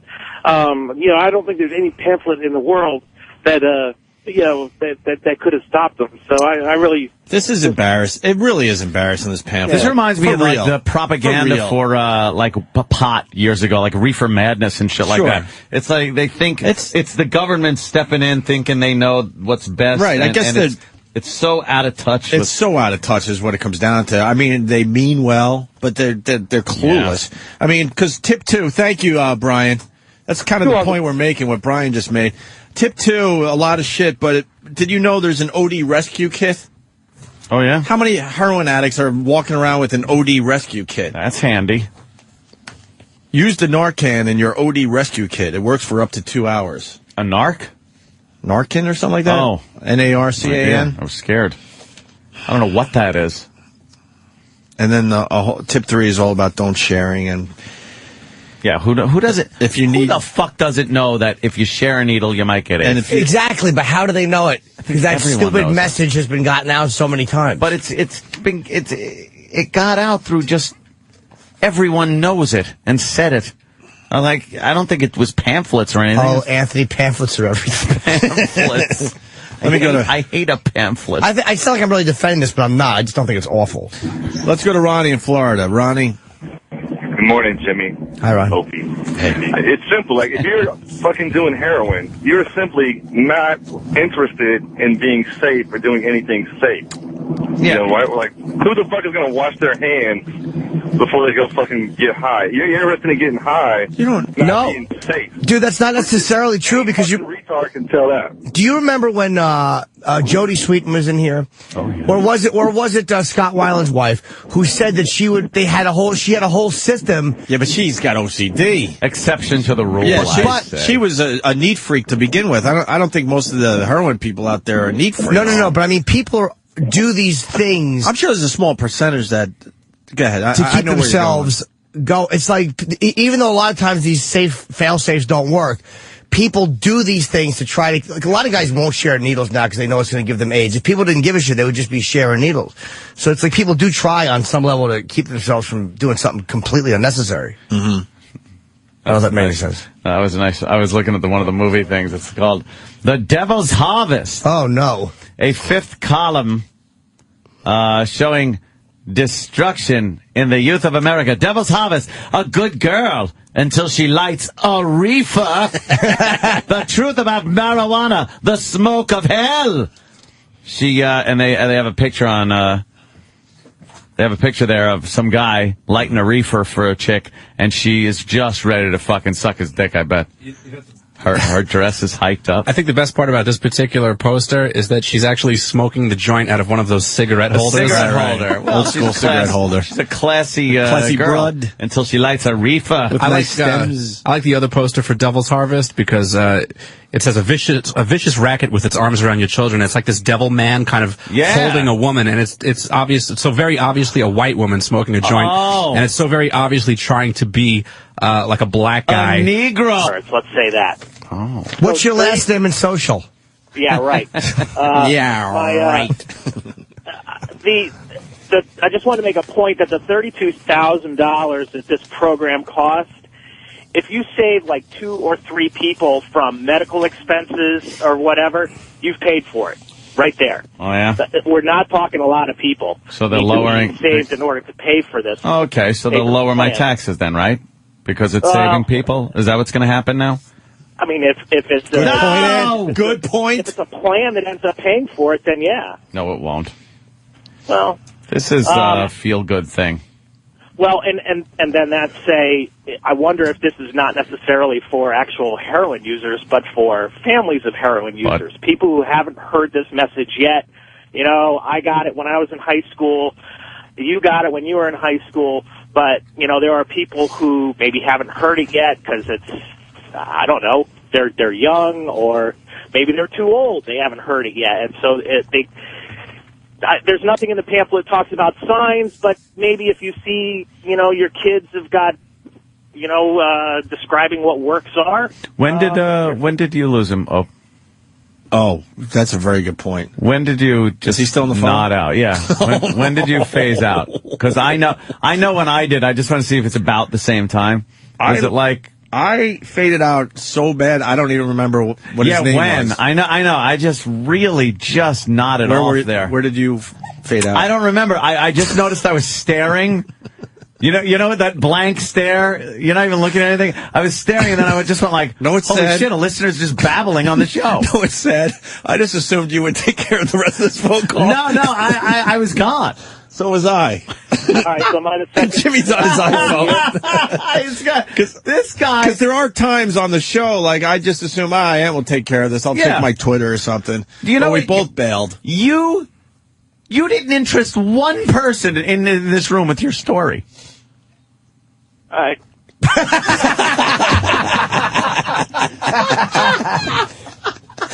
The guy's just trying I know, he's just trying, but, you know. Help some. Why is he suggesting? Yeah. I don't know. Okay, fucking, what's next? Now go home and get your fucking shine box. All right, Thank you, sir, anyway. This guy's going to tell us how the rescue kit works. Nope, he's gone. All right, we got Chris. Wow, a lot of phone calls. Christian, what do you got, buddy? Hey, my brother's a recovering heroin addict, and let me tell you, that pamphlet, the only use that pamphlet has is actually holding your heroin so you don't lose it in your fucking pocket. Hey, there you go. You can wrap up a lot of H with that. Yeah. Disco biscuits. What is a disco biscuit? Wow. Yes, I can tell you right now that pamphlet's useless because my brother, we sent him to a $20,000 rehab, put my family in financial distress. He came out. The day he got out, he had a fucking party with us, and they went out and shot a needle in his arm. And we got a call from his girlfriend that he was fucking dying or some shit like that. So 20 G's down the shitter. You know, speaking of which, I was watching Intervention last night. Yeah. For anybody that's in my inner circle, don't ever invite me to an intervention. Really? I'm not going, and I'm not pouring my soul out to you. I'm doing none of that. You got to write it down on the paper and then read it. Right. And you missed the birth of my son. He doesn't even know his uncle. I love that. Oh, I hate. Don't invite me to that horse shit. Right. Yeah, so shut up. Hold on. We were watching last night, and I said to my girl, I'm like, can't these people talk from the heart? Yeah. Why does it have to be written down? I have to write it down. And we have to give you an ultimatum. Right. Unless you go to this rehab, you're never gonna see me again. Right. Or my little daughter. Your niece. There were times I like to remember what you were like before the drugs. You were productive and fun. I think back at the time we used to go camping and fishing. And now all I can think about is the harm you're doing to your family. Like, shut up! I will never be one of those people in a fucking horrible shirt and fucking hotel room. Fucking hell, fucking open that door up. Surprise, asshole! I fucking am not gonna cater to that bullshit ever. I made a mistake catering it to it too long. No, huh? And it wasn't a drug thing. Just no interventions. Catering to that horse shit. Not now, not never. Yeah. Would you go to an intervention for somebody? Sorry, Jimmy. It would depend on the person. No, it would depend on the person. It would depend on my relationship to them and if I thought it would help them. You do it just like a roast. That'd be fun. Just roast them. But the comedians at an intervention. So I see that your grandmother showed up. That would kind of be funny. And then an intervention with just comics doing a fucking complete roast on the guy. That's a very funny one. Dirtbag he is. And then the person runs out, and then someone is selected to run it. No. Yeah. You go get him. Go get him. Bring him back. Okay, look. I'm gonna go to the rehab. Thank God. Right. Cut to the end where you put the print of what happened to him later. Right. He's back on drugs and everything's fucked up. I think last night she's currently in California, still doing heroin. Yeah. Great. Still doing heroin. Great. I had to take a day off from work for your stupid intervention. Thanks. To use a 3-day weekend to do something fun, but no. Thank you. You watch the show, though? Watch the show? I watch not a lot. Hoarders. Not a lot, but I do take a peek. I've never seen Intervention. I've never watched it. One. It's funny to watch. I mean, it's hilarious. You know why? I have no vested interest in these people, so I could give a flying It's hilarious. fuck. The one that was the fucking the dust girl that we've Walking on Sunshine girl is by far the best intervention. Although the hot naked chick where they would open the front door of like a shitty apartment and slide food in because they were scared shitless of her. And she was just naked. She would just destroy her room over and over and over again. And she had a sister that was coddling her and cleaning up her house after she destroyed it. That one's pretty good too. Yeah, a lot of times there's some family member who is just a fucking completely codependent slob. Sorry, Jimmy. Oh, what is she? Inhales the whole thing This is in her the mouth. best intervention ever. It's like I'm walking on sunshine. She does them almost 24 hours a day. Oh, my God. I'm afraid I'm going to be one of 6 at her funeral, carrying the coffin. What is she huffing? She's huffing that computer fucking air shit. Holy shit, look at the cops are pinning I her. don't care if I sacrifice the life of anybody else. I need it now. She doesn't know she'll face an intervention. Oh, You got to be kidding me. You're on I'm candid sick camera. and tired of chasing you around. Of worrying That's you not me. away from you. That's me right there. I wouldn't be that sister. Oh, my God. You haven't seen the Allison story yet? I love it. We did the audio years ago. It's the best Allison. intervention ever. Yeah. It is terrific. She huffs the We're here fucking from her for a stuff that couple you of clean your days. keyboard I with. have to check on my sister. Why isn't that just air? What about? I'm How you doing? I'm glad you're eating. See you later. I love you, Allie. Oh, there it Her is. inside, her spirit, her being. I know it's in there. Yeah. Well, It hasn't affected shown you, itself too. in a long time. Maybe she's just trying to clean it out with the keyboard cleaner. It's hurt and pain. And She's trying to blow some Uncle Seaman back out through her anus. Look at this fucking. There she is. She's got a big. There she goes. Wow. Inhalants are breathable chemical vapors that produce mind-altering effects. Dizziness, slurred speech, and lack of coordination. Yeah. The inhalant that Allison uses is a duster cleaner for computers. Jesus. The chemical content is called toluene. Avoid skin contact with freezing liquid. Avoid inhalation. Keep out of reach of children. She does them almost 24 hours a day. The only time she isn't doing it is when she's out buying more duster. We are going on a drug run. Hooray! Best part of my day. Hooray! Drug run. She just goes to like This part Staples. always makes me so nervous. I feel like everybody knows exactly what I'm doing when I go in. They're gonna now, dummy. And there she goes. Why do they sell this shit? 10 cans of computer. How does she get the money for that? I think her mother gives it to her. Oh. Enabler. There you go. That's good, Mom. She's buying That woman rings me up every single day, but the problem is it's not illegal. And I'm over 18. Shit. The minute she gets her hands on it, she doesn't even wait till she gets home. In the car. All of the chemicals that are supposed to be like cleaning electronics.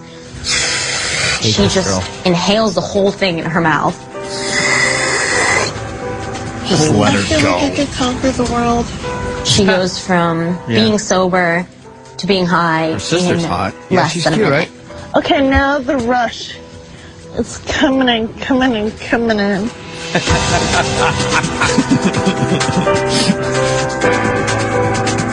Lasts less than 5 minutes. Unless you continue to keep huffing and breathing in this can of inhalants, you immediately become sober again. Oh, fuck that. Oh, she's so fucked up. What? This cannot last. She's either going to have a heart attack, a stroke.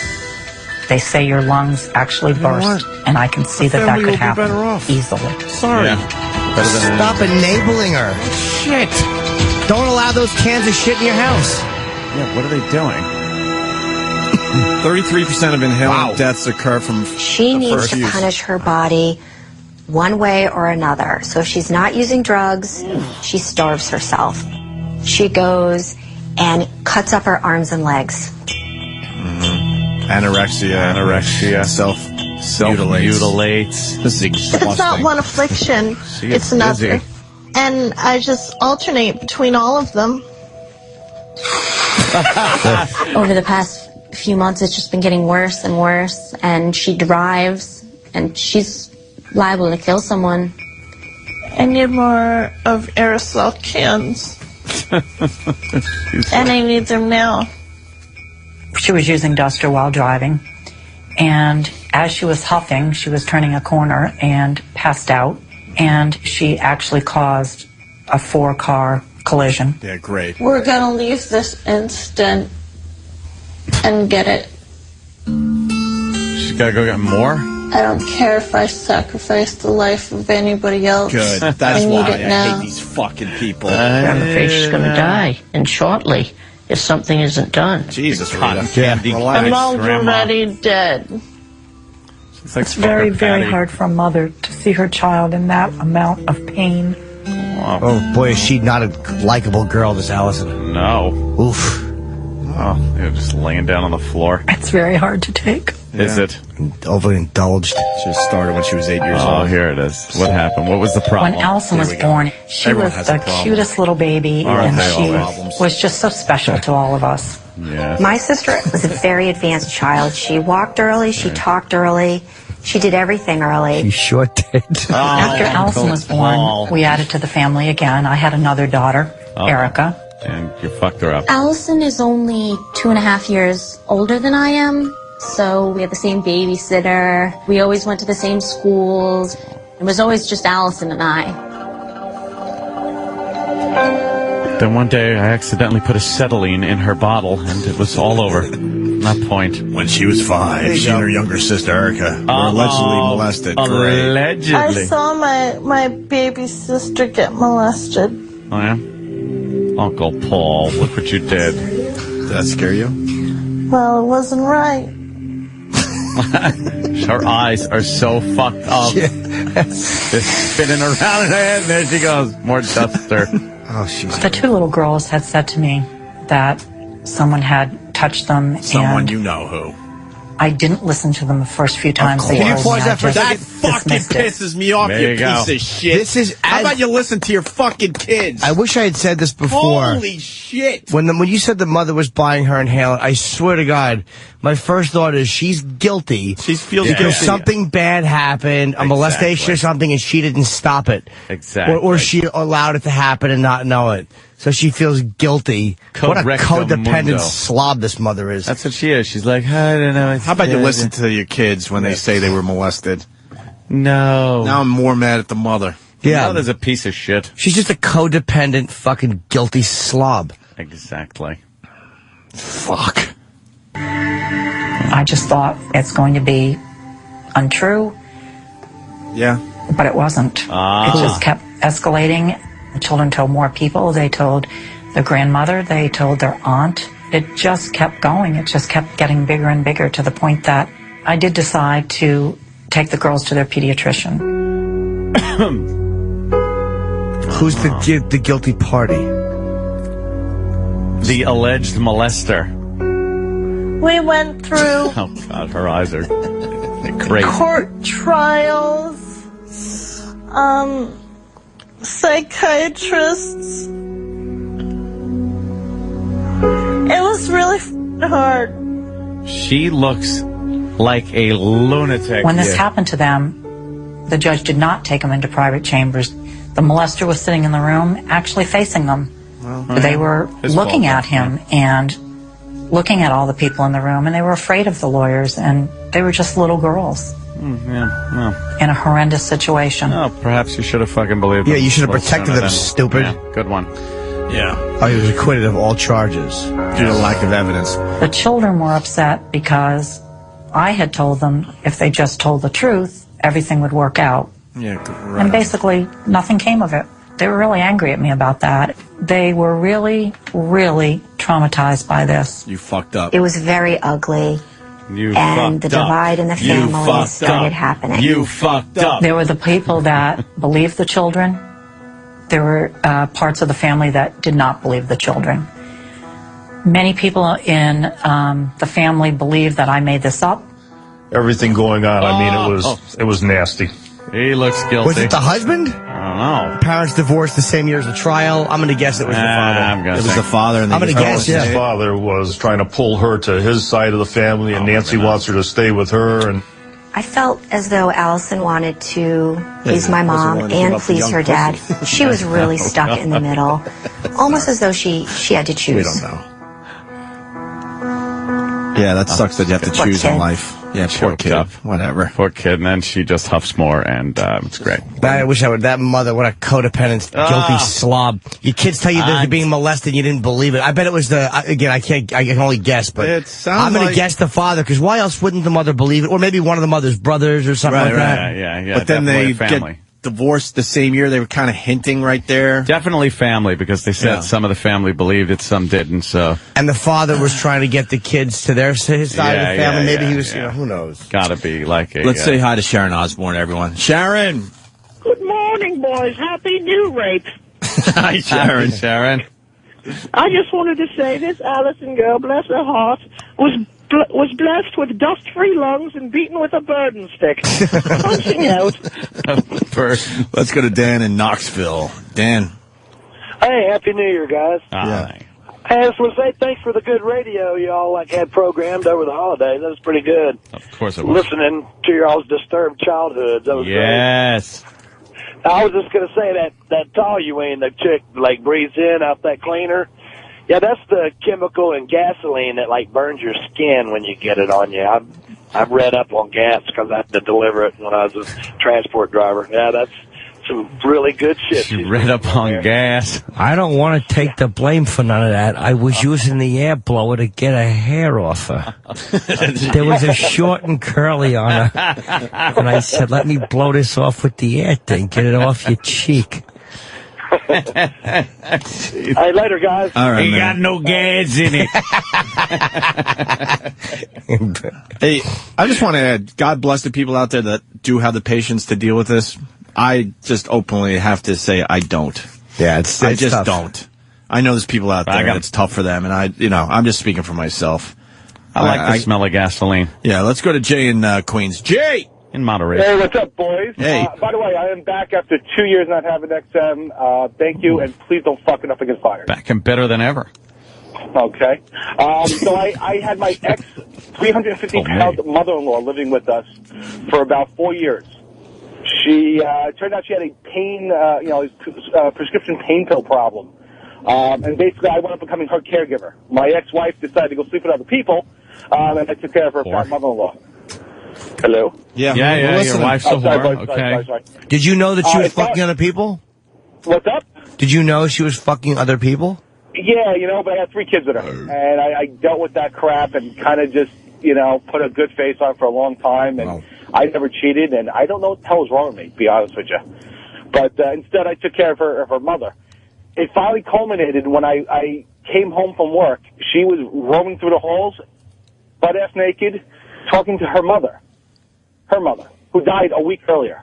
Oh, great. Seeing ghosts now. You got to deal with that. Yeah, it was, what, guys, it was, it's tough. I watch that show Intervention all the time, and it's really tough to watch.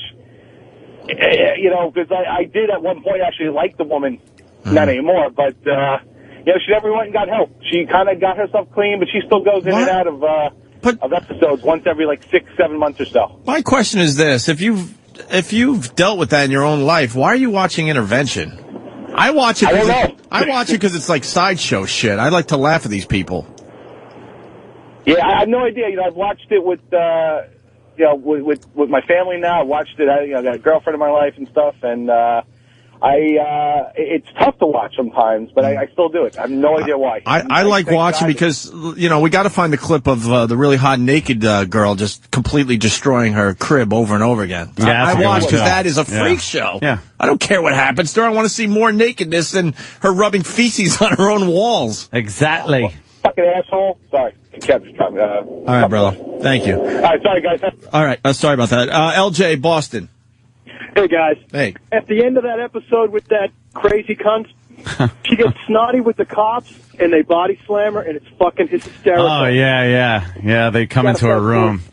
Yeah, love the show, guys. Thanks. Thank you. Yeah, because she has some kind of entitlement, too, through this whole thing. I guess she did all right in the end, Dan?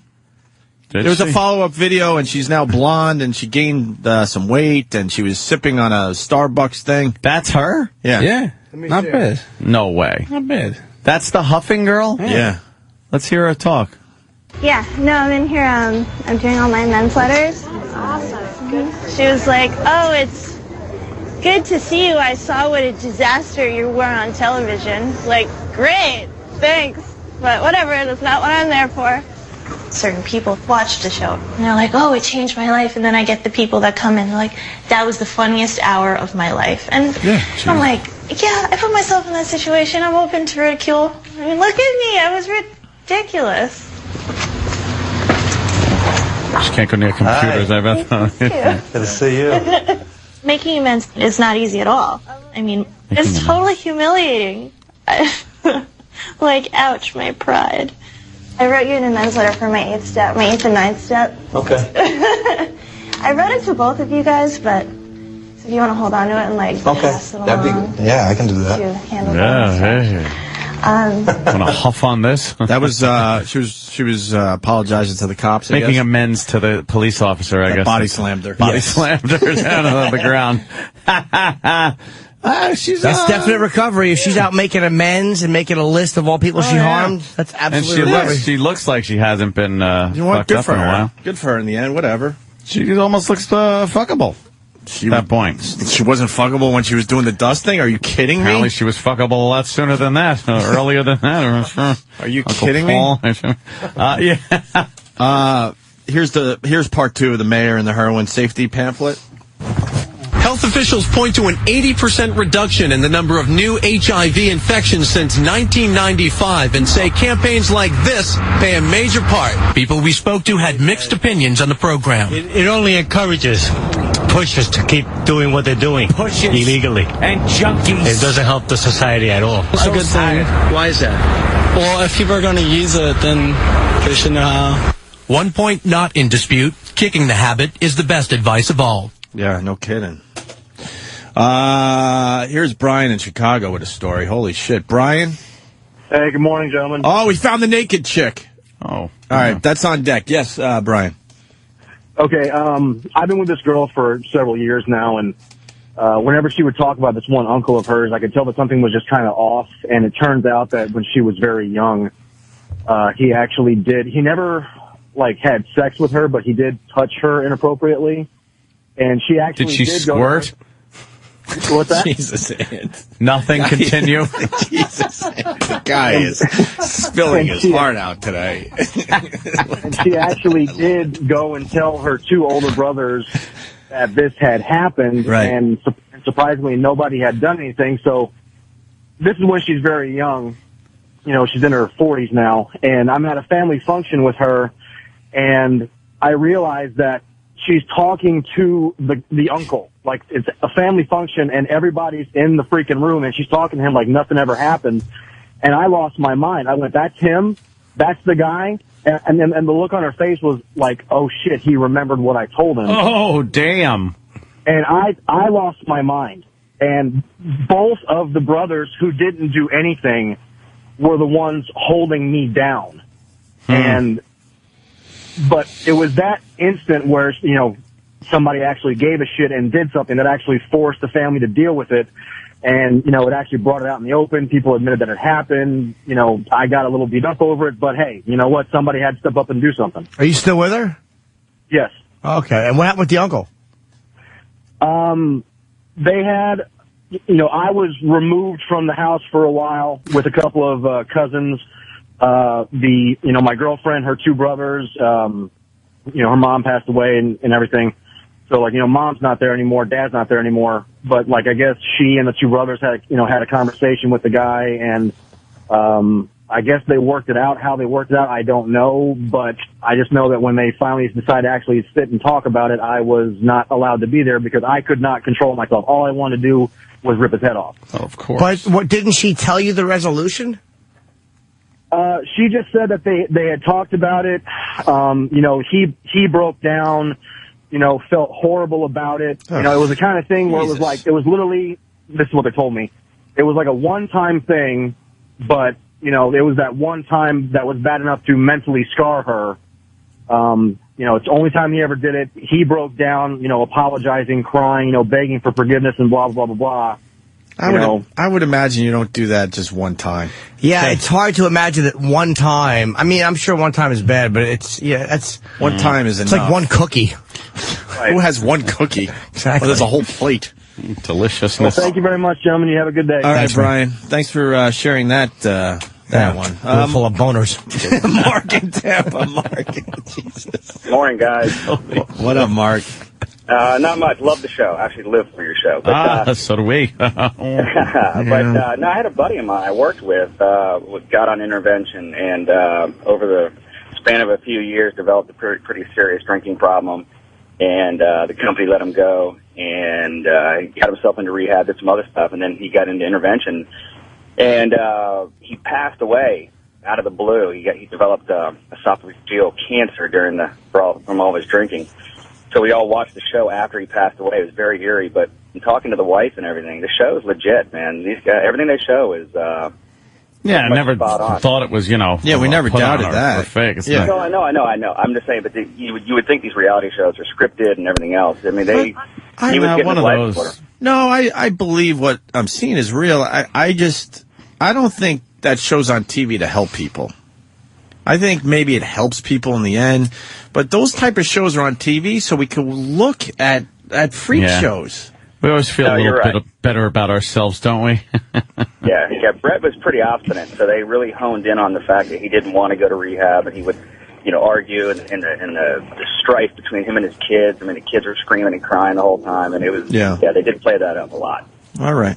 Thank you, Mark. All right, guys, love it. One show that I talk about all the time about being just so fake is that stupid fucking Repo show. Sure. And the latest episode, I saw a little trailer for it or whatever the fuck you want to call it. And apparently one of the guys gets squirted in the eyes with some kind of insecticide and did what could only be described as horrid wrestling acting. He's like, I'm blind. He's rolling around on the ground, and the cameraman's got him, and they got to get him into the ambulance. Yeah, in the ambulance. And he's like, where's the ambulance? Danny ran over here, and I know exactly. Look, Danny, we're on the same page. Hold on, Ed. Hold on. Yeah? Can you back up a little bit? Yeah, sure. All right. What happened? It's that Operation Repo show. It's okay, I knew it. It's terrible, and it's fake, and the latest episode, they showed a guy get hit in the eyes, one of the guys from Operation Repo, get hit in the eyes with insecticide or something, and he rolls around on the ground doing like a horrible, bad wrestling acting. Hey, Anthony, I do believe I might have the actual clip you are talking about. All right. Oh, no, not the beast! Not the beast! Ah! Open my eyes! Eyes! Ah!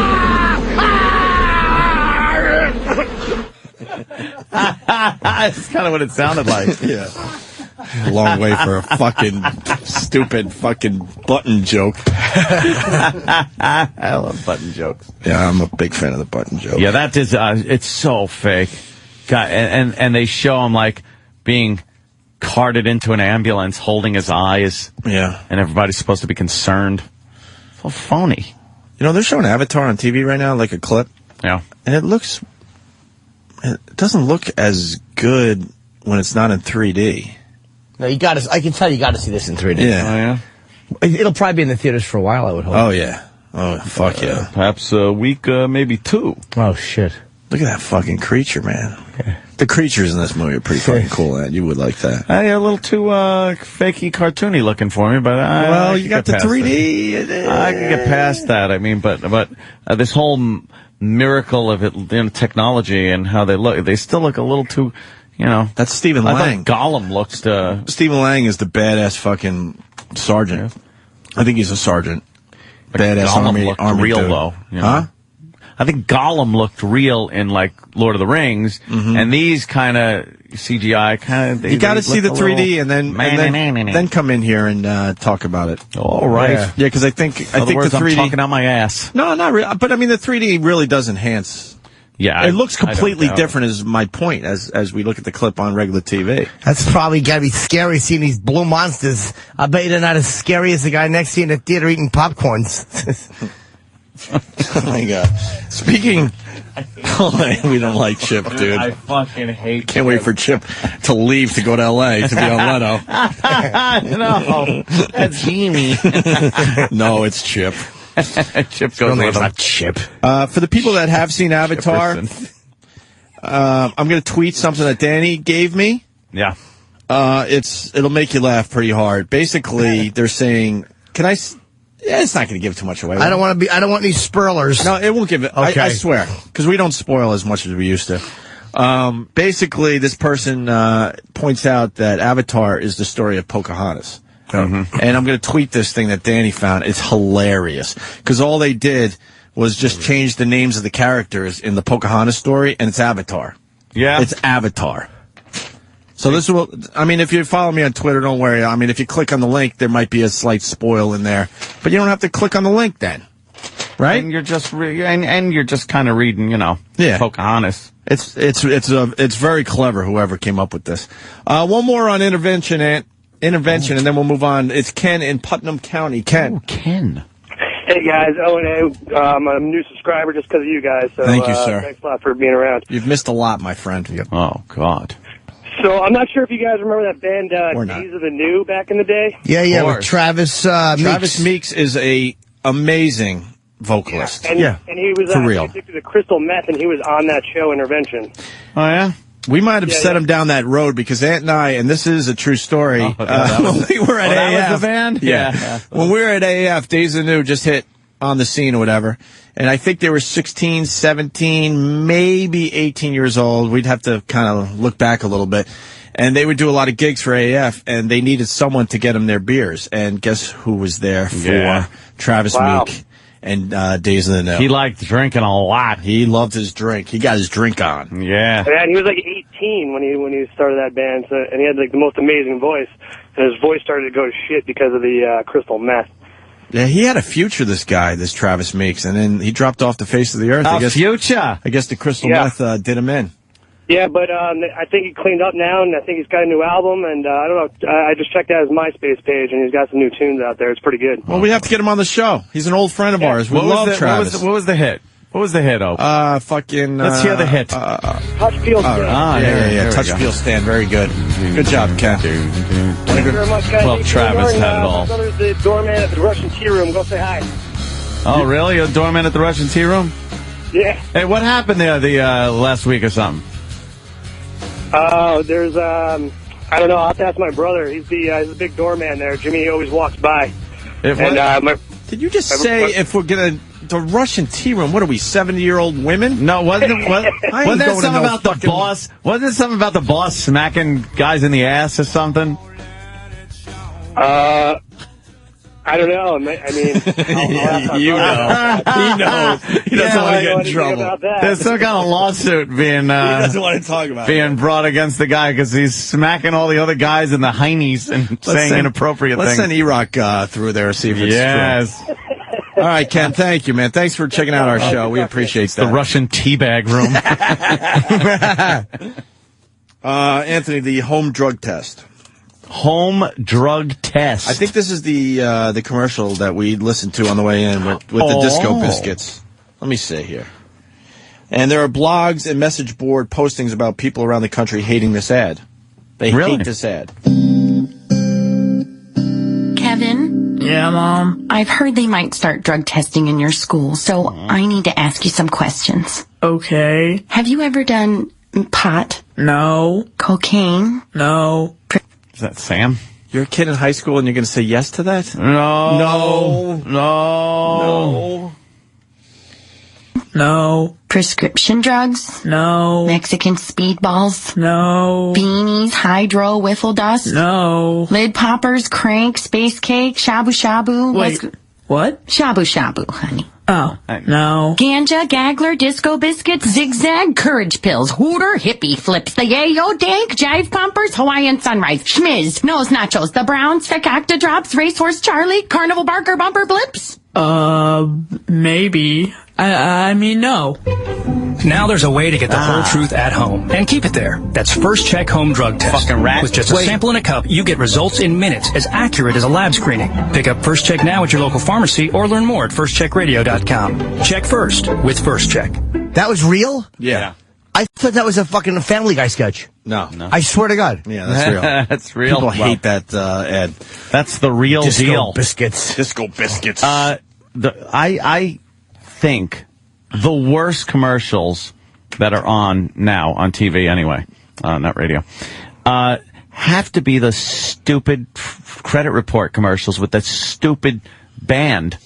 I can't fucking stand that. Which one is that now? I might just tune it out. The credit report thing, and it's the three guys in the bands, and one of them they're at the Renaissance Fair, another one they're like a Red Lobster, and we got to taste another one of these they're spots. You know what doesn't make sense about those? Yeah. What? They don't even sing. That guy, he's not even singing. So they hired an actor to lip sync some other guy. Why couldn't it just be the band? I don't know. And the guitar player looks like Laszlo. Now, come on now. You don't want him calling in. No, okay. He sucks. Fuck you, Danny. He sucks at Modern Warfare, too. That made me laugh all day. I was fucking laughing at that. The way he called, it's like, oh, Laszlo's on the phone. Click. Yeah. Fuck you, Danny. All right, we got a commercial hit. Yeah, it is one of the free credit report.com. Oh, I hate this. They say a man should always dress for the job he There's wants. Les. So why am I dressed up like a pirate Not in him. this restaurant? It's all because some It's like hacker the first stole one, my I think. identity. Now I'm in here every evening serving chowder and iced tea. Should have gone too free. Yeah, I know this one. I can't stand it. Is it the worst commercial on TV, though? It's amongst them. Another one I can't take is Starsky going, you're stuck on a treadmill. And he's talking, another credit one. Right. I'll tell you, it's not a bad commercial, but it's the most overplayed commercial on TV right now, and we have to beat up one of our pals. Oh, not yet, Frank. Anyone? Wait. Anyone? Anyone? Which one is Anyone? that? I've seen Anyone? them all. Anyone? Oh, not yet, Frank. Anyone? No. Anyone? Anyone? What is it for? Dirty Jobs. The what, a Ford commercial? Yeah. Yeah. And Frank is trying to rip down all the fucking shit. The signs for the holidays. And our pal goes, oh, not yet, Frank. Not yet, Frank. There's still time. That fucking commercial's been overplayed. At least you know that one's like going to be gone. There are ones though that just for Good old Mike years. Rowe. They just go for years. Like that the Tempur-Pedic mattress with that stupid bitch in a nightgown, like stepping on the mattress, like amazed that the wine's not tipping over. The wine's not tipping, yeah. With the Tempur-Pedic mattress. And by the way, it's supposed to not upset your sleeping partner when you roll around on that. If it didn't have a sheet on it, I could agree with that. Right. But once you put a sheet on it, everything the moves. sheet becomes a movable object on top of it. You could not jump on that stupid bed with a sheet on it and Of course. glass of wine. So stop it. It will leave a stain. Yes. And then, of course, the chopper. And the fucking, the cheese thing with linguine, fettuccine, martini, bikini. What is that? Hate that guy.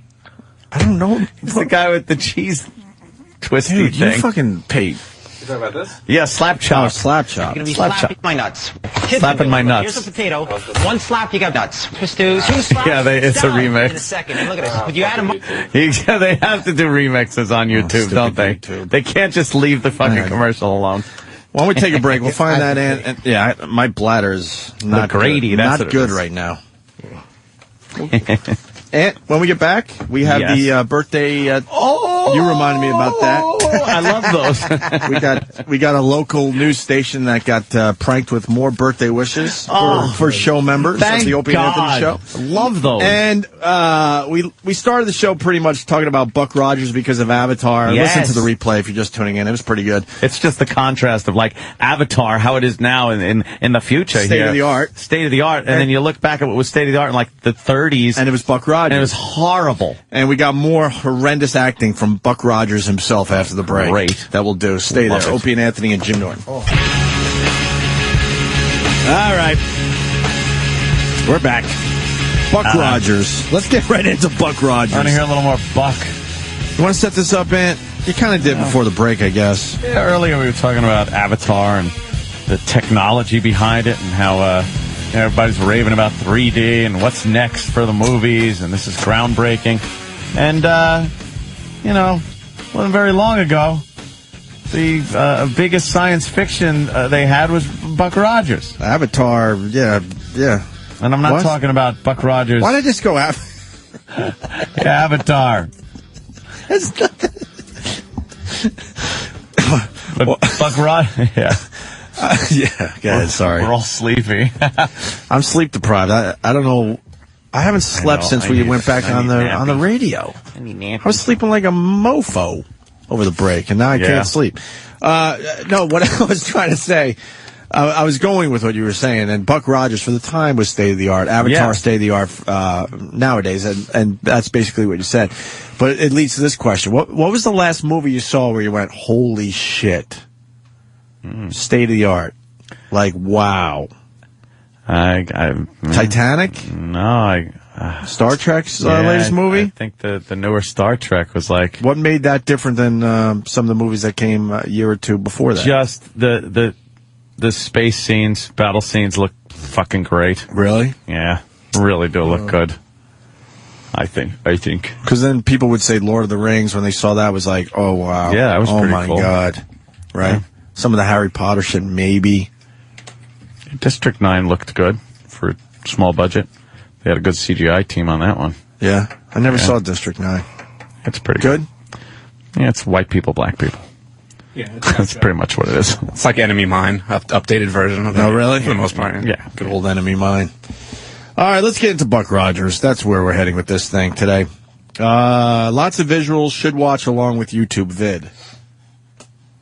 Should watch along with YouTube vid. That's how it's written. Should listen. Right. Should listen along watch with YouTube. I don't know. Buck Rogers, 1939, re-edited from serial to feature format and re-released for theatrical distribution. Buck Rogers, Planet Outlaws. Wow. We're doing this just to get some more of Buck's horrendous acting. It's the same Buck? Oh, yeah. Is it? Wait, let's take a look. This is 53? Oh, the other one was like 38. Wait, so it's not the same guy? This could be Buster Crabbe. If it's not the same guy, then this bit doesn't work, Steve. Well, we'll see if the guy acts as poorly. I think we... Marshal Craig, in assuming that you can operate a plane from the ground, at such a distance, mind you, by means of radio, that's... Thanks, Steve, for fucking up a bit. You piece of shit. Fucking idiot. Will you pay attention? We need fucking Buck Rogers audio like we just heard 2 hours ago, not the new Buck Rogers, because then the point doesn't make sense. I'm surprised he doesn't have the one going, beady, beady, beady. Fucking, what's his name? Gerard? What was his name? Gerard Depardieu. No. Butler. Gerard Butler. No. Wait, where's Steve? Gil Gerard. How does that work? It was the same dude. That's not the same dude. Those were the 1939 serials that were re-released in 1953. That's not the same guy. Yeah? Let me see him. I don't know. That's not the same guy. Dude, I wasn't able to tell. Google. I am ready to apologize if it's the same guy. It looks like the same dude. I mean, it looks like the same quality, looks like the same dude. Did that sound like the same dude, Ant? I didn't hear enough of it. To tell you the truth. Go to that. Believe me, I'd like to smash Steve as much as you. But I'm not ready for the sorry yet. I'm not ready for the sorry yet. Why don't you just I'm sticking with piece of shit for now. All right, this is the one we saw. Tiger Men of Mars. 1935. Let's get his end speech. Here That's not the same guy. Wasn't that a battle? Captain Buck Rogers calling Earth. Captain Buck Rogers calling Earth. The Tiger Men are defeated. They are in full rout and are turned back to Mars. Have captured Killer Kane and Ardela. Have them in the grip of the magnetic ray and are bringing them to Earth. XC 497R. Captain Buck Rogers signing off now. Captain Buck Rogers signing. Google his name. Now Look Hold on. All right. now here, That's the same guy. Why don't you send up such a ship as a decoy? While Kane's patrol is following it, I can slip through in a spaceship and get help from Saturn. Well, I could slip through in a spaceship and, well... Is that Buck Rogers? You can't afford not to try. Which one's Buck Rogers? I think that's... The tall dude is Buck Rogers. That guy right there? Yeah. He's not the same Buck Rogers. That's not the same one. What's the guy's name who played Buck Rogers in the 35? Yeah. Well, it's not the same guy. It's not even close. This guy is his retarded brother. Let's see what his name is. It's Steve. Starring. No offense, but the bit doesn't work if we don't have audio of the same guy. I can get. Sorry, who? We want more of this. I know we don't have. We don't have Buck Rogers. We don't have more of these. This is a one-off. They did. Someone should have told me that. Now the bit Who's doesn't the work. actor? He's got to be in other things. I think I see Buster Crab right there. Yeah, but no. It's saying that. Yes, Dan. Buster Crab was Buck Rogers in the 1939 serials. However, it doesn't mention that it's the same guy that's in this 1935. How about cast for Google cast of Tiger Man, whatever it is? If you scroll down, it doesn't say it. We can just move on. No, I want to see more of this guy. He has to be in other things. Yes, he does. After a performance like this. Oh, yes, the Maz, Tiger Men. Tiger Men. The guy in the Tiger Men of Mars was John Dill Jr. There you go. John Dill Jr.? John Dill Jr. Who went on to make delicious treats that went on top of hamburgers. And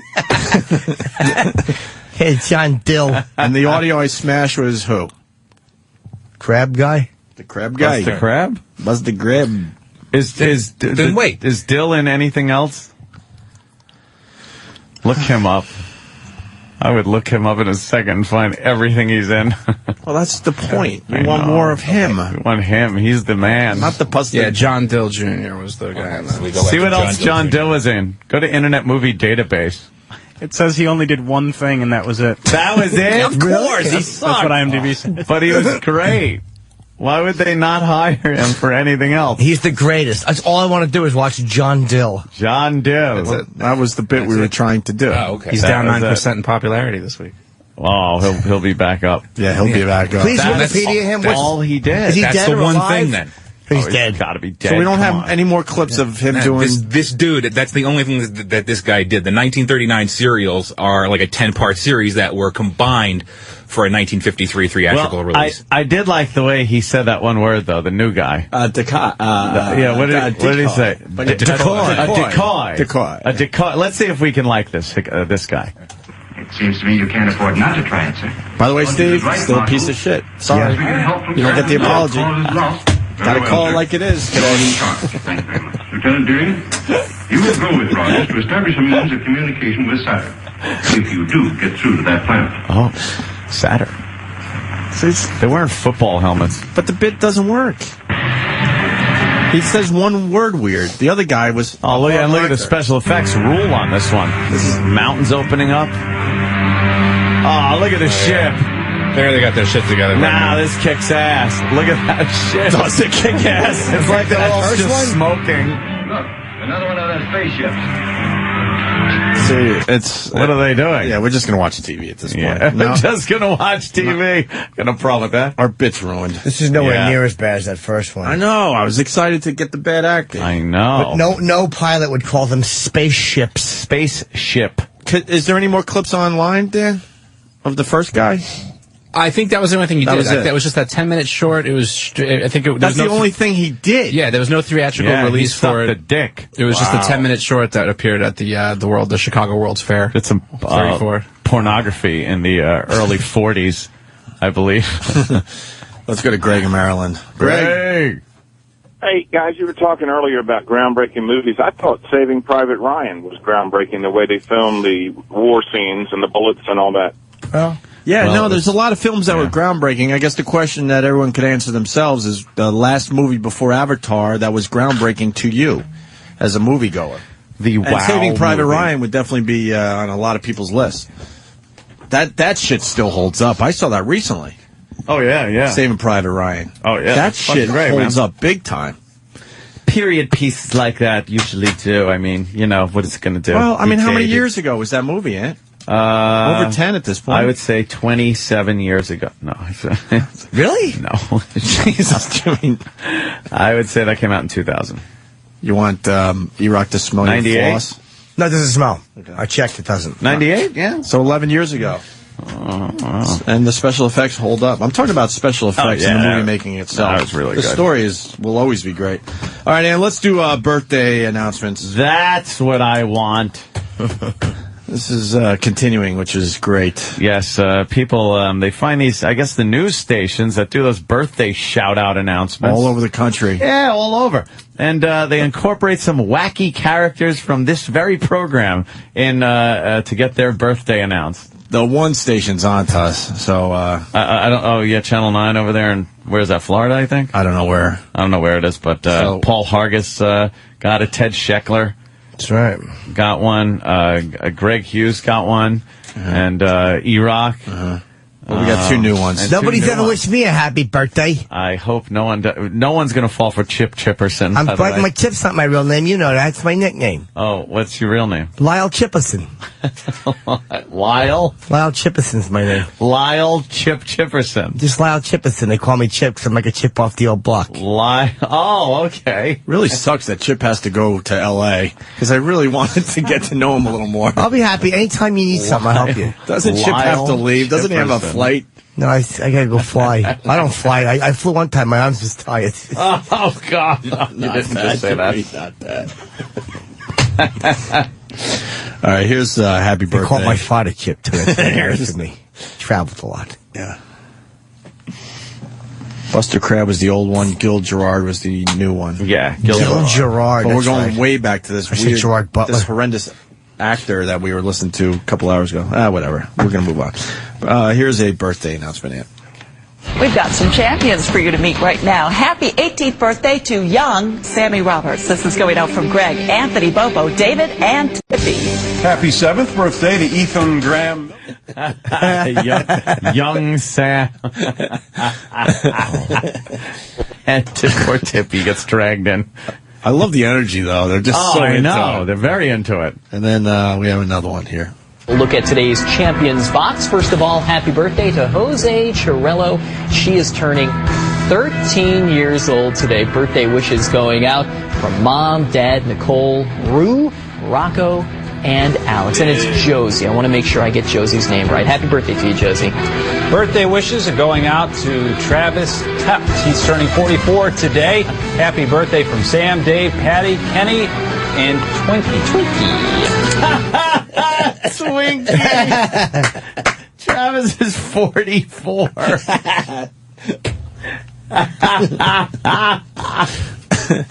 Twinkie. That's a good one. Keep them coming, guys. Those are great.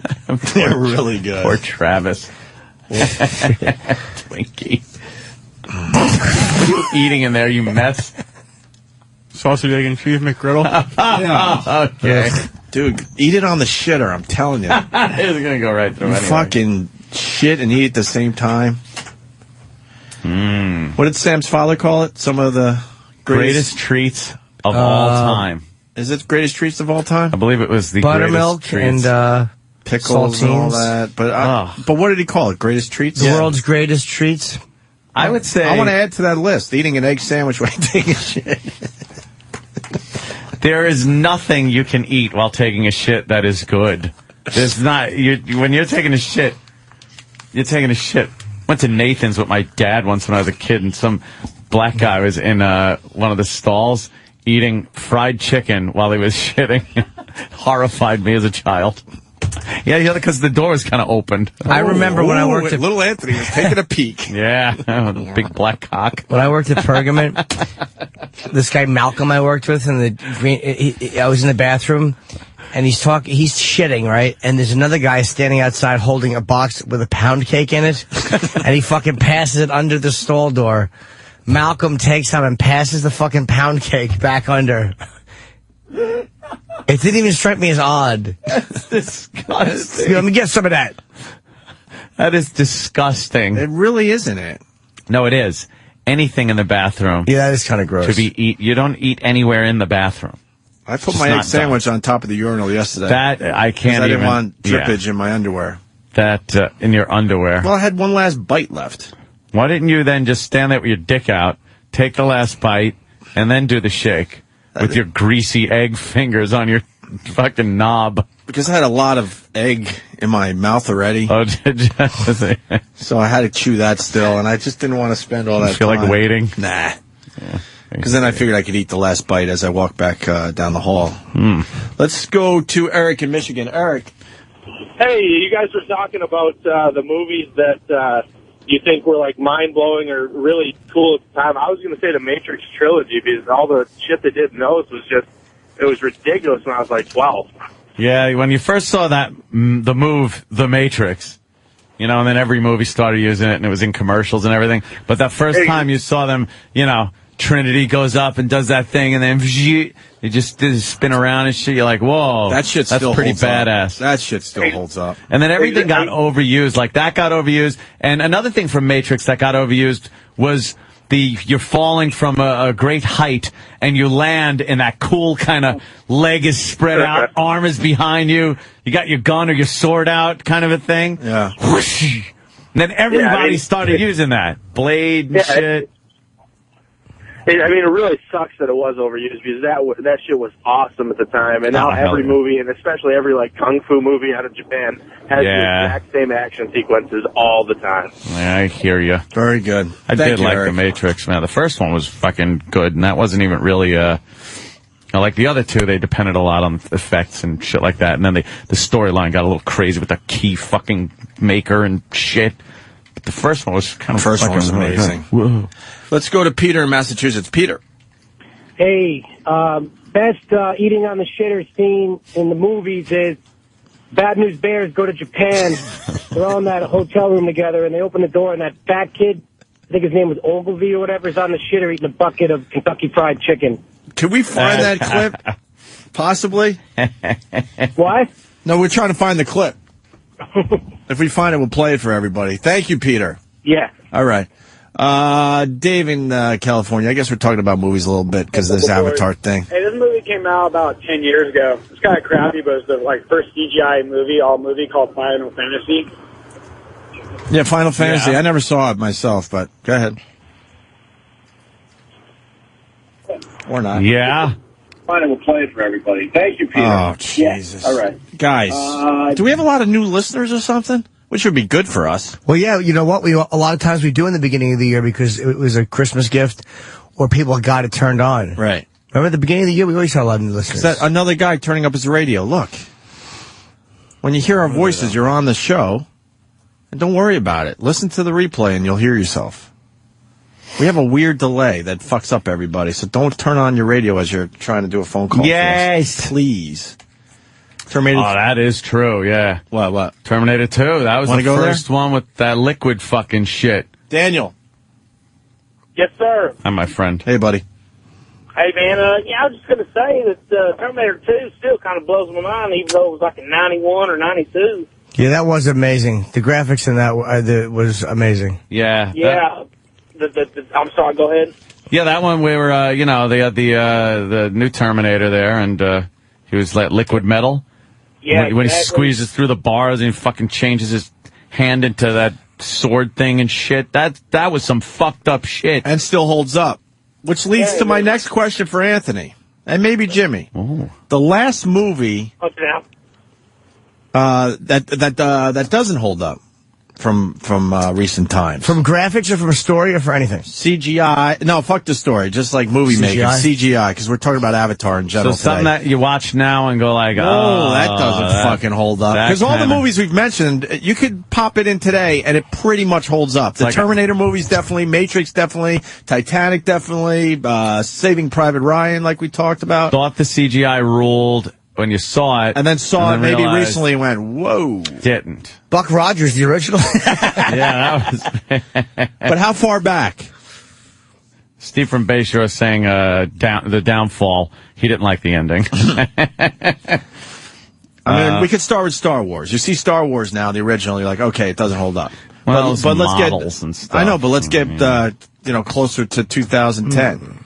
A movie that you saw, and it just doesn't hold up, the special effects and the CGI and all that. Well, Jaws is even older than that. I think of like flat looking before they were really textured. But Jaws even holds up because how it was shot, because we didn't see the shark. Right. Yeah. I mean, I watched that movie and the shark still looks believable, don't you think? Until he comes up on Robert Shaw. Right, except for the boat scene with Robert looks a Shaw. little silly, but it works because the story is so fucking good and the acting is great, and that's why that movie works so well.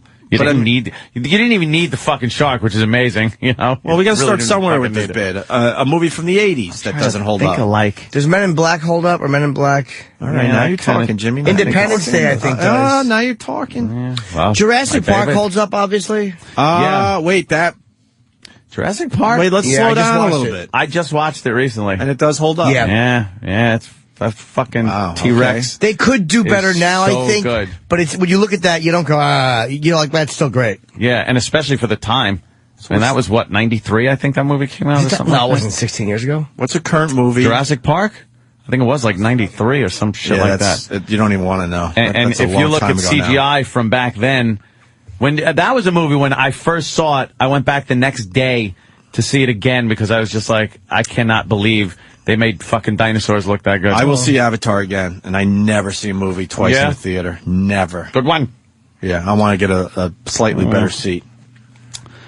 The Abyss. I Am Legend.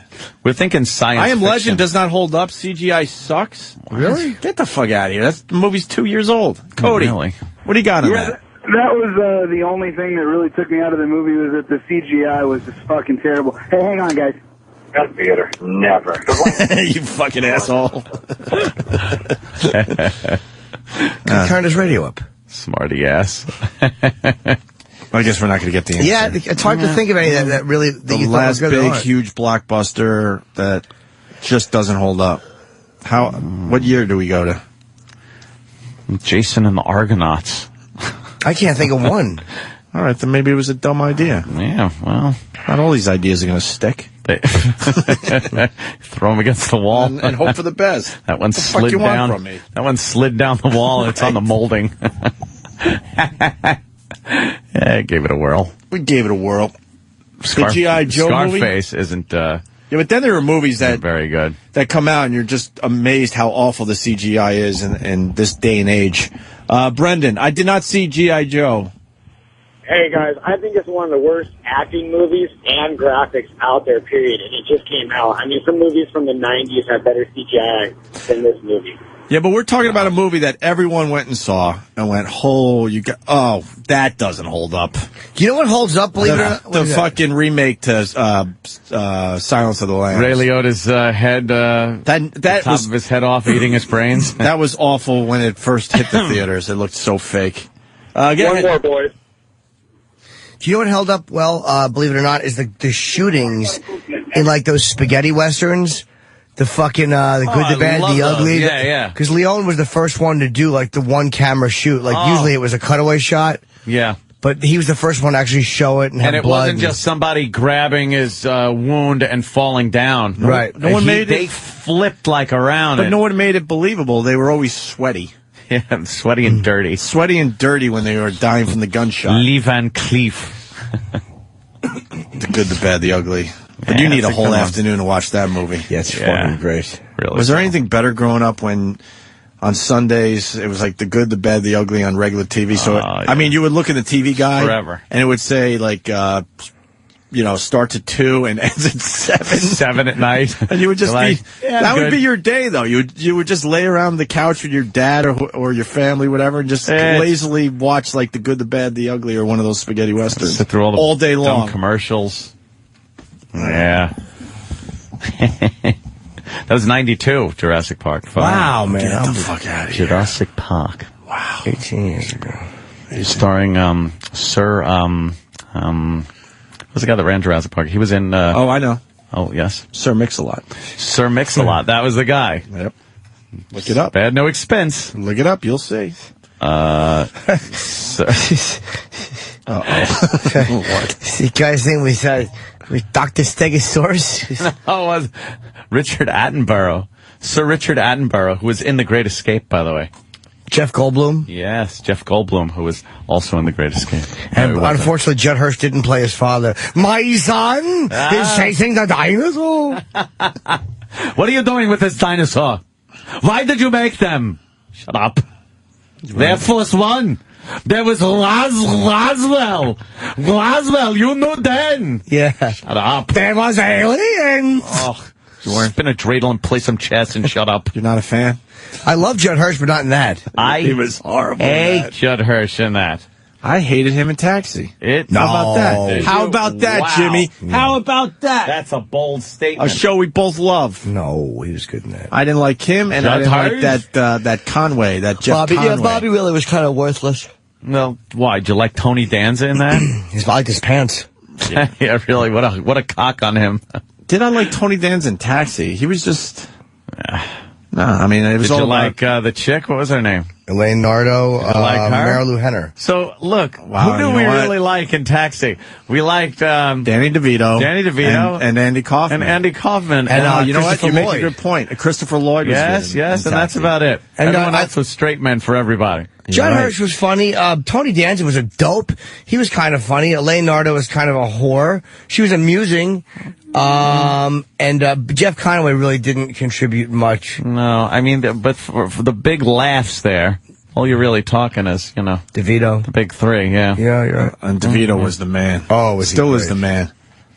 Sunny in Philadelphia, finally in. know. That fucking show is... Have you watched Sunny in Philadelphia? Oh, yeah. Okay. Great. I'm I've finally never seen in. it. I'm finally fucking in. Oh, Jesus Christ! Why are you naked? Air, hot, leather, couch, too hot. I can't breathe. You, Caleb, talk. The hell's he doing? I think it's an outtake. It's an outtake reel. He's got to really be naked. Oh, he was though. absolutely He's nude. Insane. Wow. He's absolutely What is wrong greasy and with him? nude. Holy shit. Look how greasy he is. Dave DeVito he's lost his mind officially. Yeah. Why can't we get him on the show? I know a bunch of people are twittering him and tweeting him, whatever, and trying to get him on our show. We got to get DeVito on this fucking show. Damn. Always Sunny in Philadelphia. That was a funny show. Funny Yeah, show. DeVito still a funny guy. I don't know how. Other people just not funny, not good. DeVito, always funny. Yeah. One of those guys that was always funny. What the fuck? Some of I our just funny saw people out there come and go. I just saw a trailer. God, that reminded me too much of that stupid Travolta trailer you showed me yesterday. Oh, the one that has Mel Gibson in it. The Edge of fucking something. I don't know. It looks like that movie. It's just another angry guy with catchphrases and going around kicking ass. Yeah. You know Edge what? of Darkness. I like a good catchphrase. You like a good catchphrasey movie where people are just fucking kicking ass, taking names. I fucking hate catchphrases. Why? They're just terrible unless they're not meant to be a catchphrase. He says something like, at the end, so buckle up. Ew. Why would you say that? Hey, I can't hear it. Oh, sorry. Home for a few days. I love you. Some memories never fade. He's putting shaving cream on his little girl. Oh, Bitch needs to shave. Hi. We're waiting here forever. You're always early. Wait, is that not ready? Come on, let's go home. All right, the daughter gets killed, apparently. Someone? Yeah. I wish you had someone. You're my girl. Oh, boy. That's not creepy. good. Oh, home invasion. Where's his gun? Some secrets. Take us to the edge. There are still a lot of unanswered questions, but it appears Detective Thomas Craven was the intended target. This is someone armed and dangerous. What do you think I am? How's he dealing with it personally? Oh, he's having nightmares. Hey, look, Craven's phone. Hello? Mr. Craven, we have things to talk about. Like your name and what you're doing here? Like who shot your daughter? I want to know what my daughter did here? What she did was classified. Emma Charlotte Craven was flagged as a possible threat to the United States of America. Oh. My daughter was not the type. Yeah, I didn't know this. Blowing the whole movie. They're blowing the whole fucking movie. The whole movie. You now know that she's involved. She's not just an innocent daughter. How do you know that? Because I'm usually the guy that stops you connecting A to B. You're gonna follow me to the city of Boston. Welcome to hell. What's that? What does it feel like? Right? Kicking ass. He's kicking ass. It's too late. It's already been done. More ass kicking. Arrest anyone. I never do. Mel Gibson. You are out of your depth and far from your jurisdiction. My daughter was Emma Craven. I'm the guy with nothing to lose. Fasten your seatbelt. Fasten your seatbelt. All right, don't have to see You that. better decide whether you're hanging on the cross or banging in the nails. This is Taken. It's Yeah, the I movie know. Taken. Yeah, kind But probably better. That didn't look as nearly as bad as the Travolta film. You know what, though? No, it looks really bad and hacky. I didn't know about that plot twist there. Holy shit. That the daughter Why would you is put that in your involved trailer? some Why type do of- you ruin it? See, You don't even need to put that in the trailer. when he hooks up with his daughter there at the airport, you're kind of like, all right, the girl's coming home from college, Right. maybe, or whatever, Right. and you have no idea. And then you figure he's the intended target because Right. he's the cop. Right, right. She gets shot, and then you realize she's in some shenanigans with the government. That's a huge Thanks. spoiler. Thanks. That's They probably, tell you- that's probably 40 minutes of the movie. They Yeah, finally yeah, that's a tell you that. giant And then plot you're sitting there twist. going, oh my God, I didn't see that coming. Giant plot twist, just exposed. Fuck you and your trailers. Stop. Horrible. What are you doing? And Mel Gibson's attempt at a Boston accent is really horrendous. I thought he was trying to do a New York accent. That was really horrendous. Who was the one Wow. that did the Boston accent and then halfway through the movie said, you know what, fuck Gave it. up on it. Was it our pal Jimmy Fallon? Was he in that baseball God. movie? Was it Jimmy? That movie. Yeah. I don't know if it was Jimmy. It was somebody. Fuck. Can't remember. There's, the New York and Boston accent in movies are amongst the most difficult. And when you see an actor that can't pull it off, wow, takes you right the fuck out of the movie. Mm-hmm. It's horrible. That's why I like seeing that goddamn stupid Marky Mark or his brother Donnie Mark. Whatever. Do Boston, do Boston movies. Yeah, they sound Boston. Oh, when you got stupid fucking Matt Damon. Yeah, you could do a Boston accent. He's from Boston. I just hung up on 20 people, sorry. Really? Yeah, the movie bit's not really working. Yeah, Got something okay. else, though. You call this fine radio show. Cheers. Hey, Ant, Dig.com, did someone turn me on to Dig.com, giving us a little love on the Mustard Creep video. They played it. Really? I guess they do like a half-hour little show of the best videos that are hitting their site, Dig.com. Ooh. And it was pretty cool, but there was something else in that episode that I think you would appreciate, and Jimmy and stuff. They did a montage of everybody going to the surveillance footage and enhancing the video to find out who the murderer was. Enhance. And you realize they have done the same fucking scene for like 20 straight years. Really? It's really, really well done. I don't know if Danny can find it. Wait, and what? The enhancing a video? You know, like you're watching like, a cop show or whatever, and they have video, and they're all looking at this, looking at the screen and go, could you zoom in on that? We need the plate number. Yeah, could you enhance that? Could you do this? Could you digitize? Blah, blah, blah. And it looks crystal clear when they're done with it. Yeah. Instead of grainy. Well, on dig.com, I don't know where it would be. They did that on Super Troopers. They goofed on it, where he just kept going, enhance, and he's pressing the button on the computer, and nothing was being done. Fuck, where's the link? It really is. It shows you how weak the writing is. Twitter, please. That is one of the worst things they do, too, because in this day and age, you just know when you have grainy video, you can't blow it up. Not at all. Pixelated. There's got to be a link on dig.com to the little internet show they do. Well, do you remember? Can you dig.com? I knew that you could. Shut up. Billy Crystal. Mr. Bush, can you enhance my face? All I wish is when Katrina hit, I hadn't lost my trumpet. Boo-doo, ba-boo-doo-doo-doo. Yeah, God, you don't like that? It's not fucking anything. It's not funny. Episode it's not amusing. Yeah, I think it's that one. Terrible. Let me see. Mr. Bush, can you take that? Chip.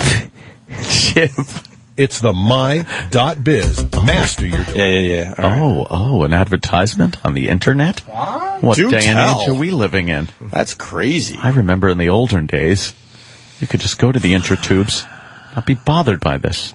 I wonder if this will be as funny on radio. I don't know. I don't give a shit. I want to see it. Okay. This week's videos are any prediction of what 2010 are going to be like? Danny, go to the thing. The thing. He knows. Yeah, go to the third one in. 1, 2, Wow. 3. No, the other one. Sorry, 4 then. You guys know how that works? Balding? No. This next one gives hope that the future may not be too far away. Enhance. Okay. Now let's get a good look at you.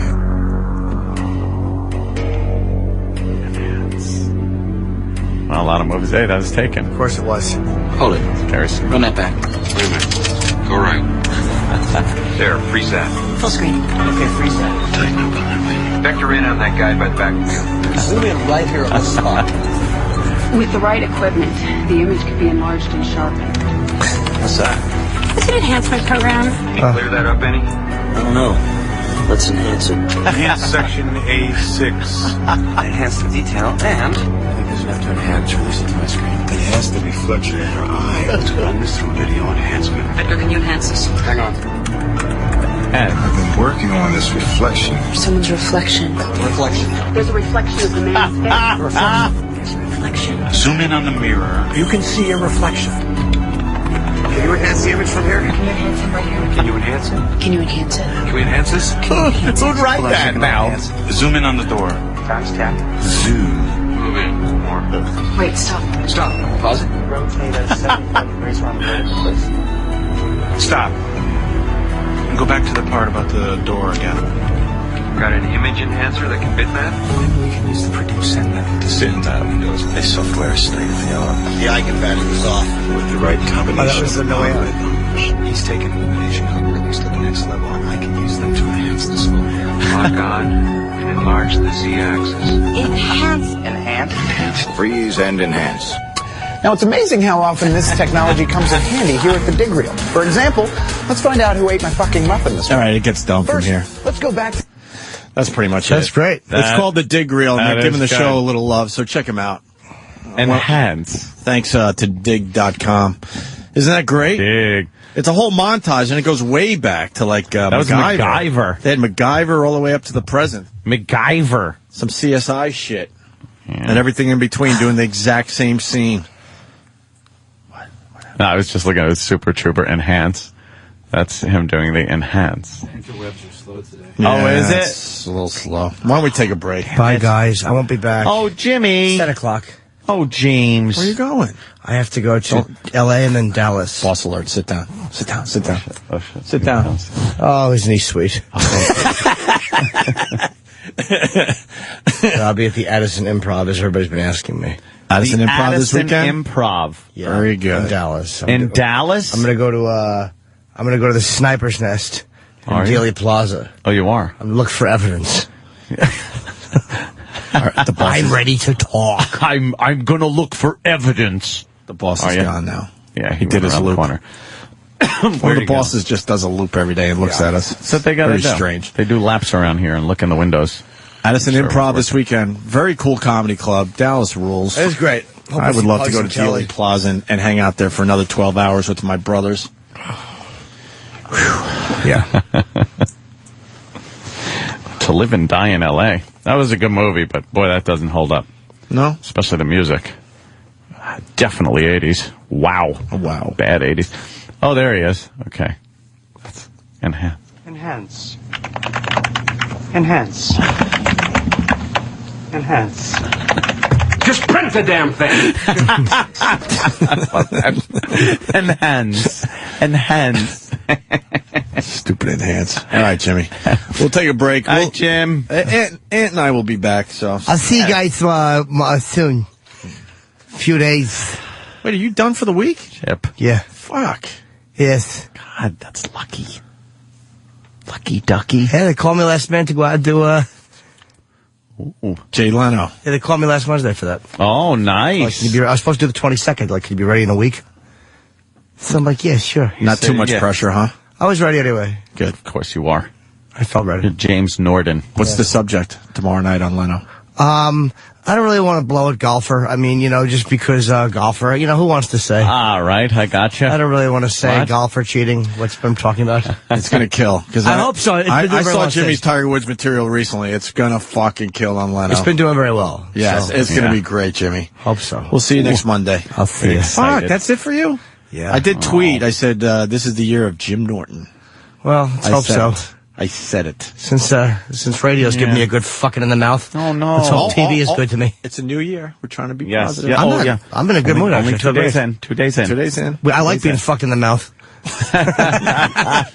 That's just pleasantries, by the way. Yes. Just like I said before. It's all pleasantries still. Don't worry about it. Bye, guys. Fine. All right, we'll be back in just a moment.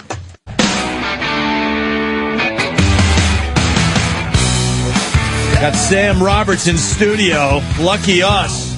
Hi, everyone. And I was going in. What do you want to talk about next? And Sam's like, why don't you tell them about the big guests you guys got tomorrow?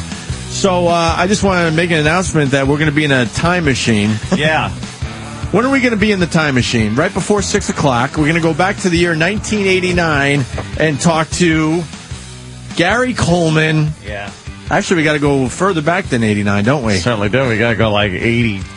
Yeah, all right. So set the time machine for 1982, because if this was the year 1982, we have a big show for everybody tomorrow. Yeah. Gary Coleman and Gallagher. Just think, if it was 83, 82, 83, this would be such huge guests. It would be such a get. Oh.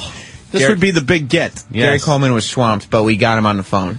Oh, really? Is he still on the phone? No. Wow, linger. What are we going to talk to Gary Coleman about there, Sam? Well, I mean, we could see how. Remember, last time he was here for Midgets versus Mascots, the feature film. Oh, right. We could see how that went. He said it was a piece of shit. He openly hated it. And said, "I'm just here because they told me to be here. I don't believe in this film." We could see if it was successful or not. Is that why he's calling in? I don't know. DVD release? Do we have to see if it's successful if no one even knows what the... He's a little miserable fuck. He's probably really not is. successful. Why are we talking to him tomorrow? He's miserable. We could bring up our favorite Different Strokes moments. Yeah, He would love that. I think we did that. What are we doing with Gary Coleman tomorrow? If he was here, we could kick him for a while. He had a cameo in the film Dirty Work. Did he? Played the devil in the Hallucinations. Wow. Really? We could bring that up. Did he say what you're talking about? I think he did. I think he did, actually.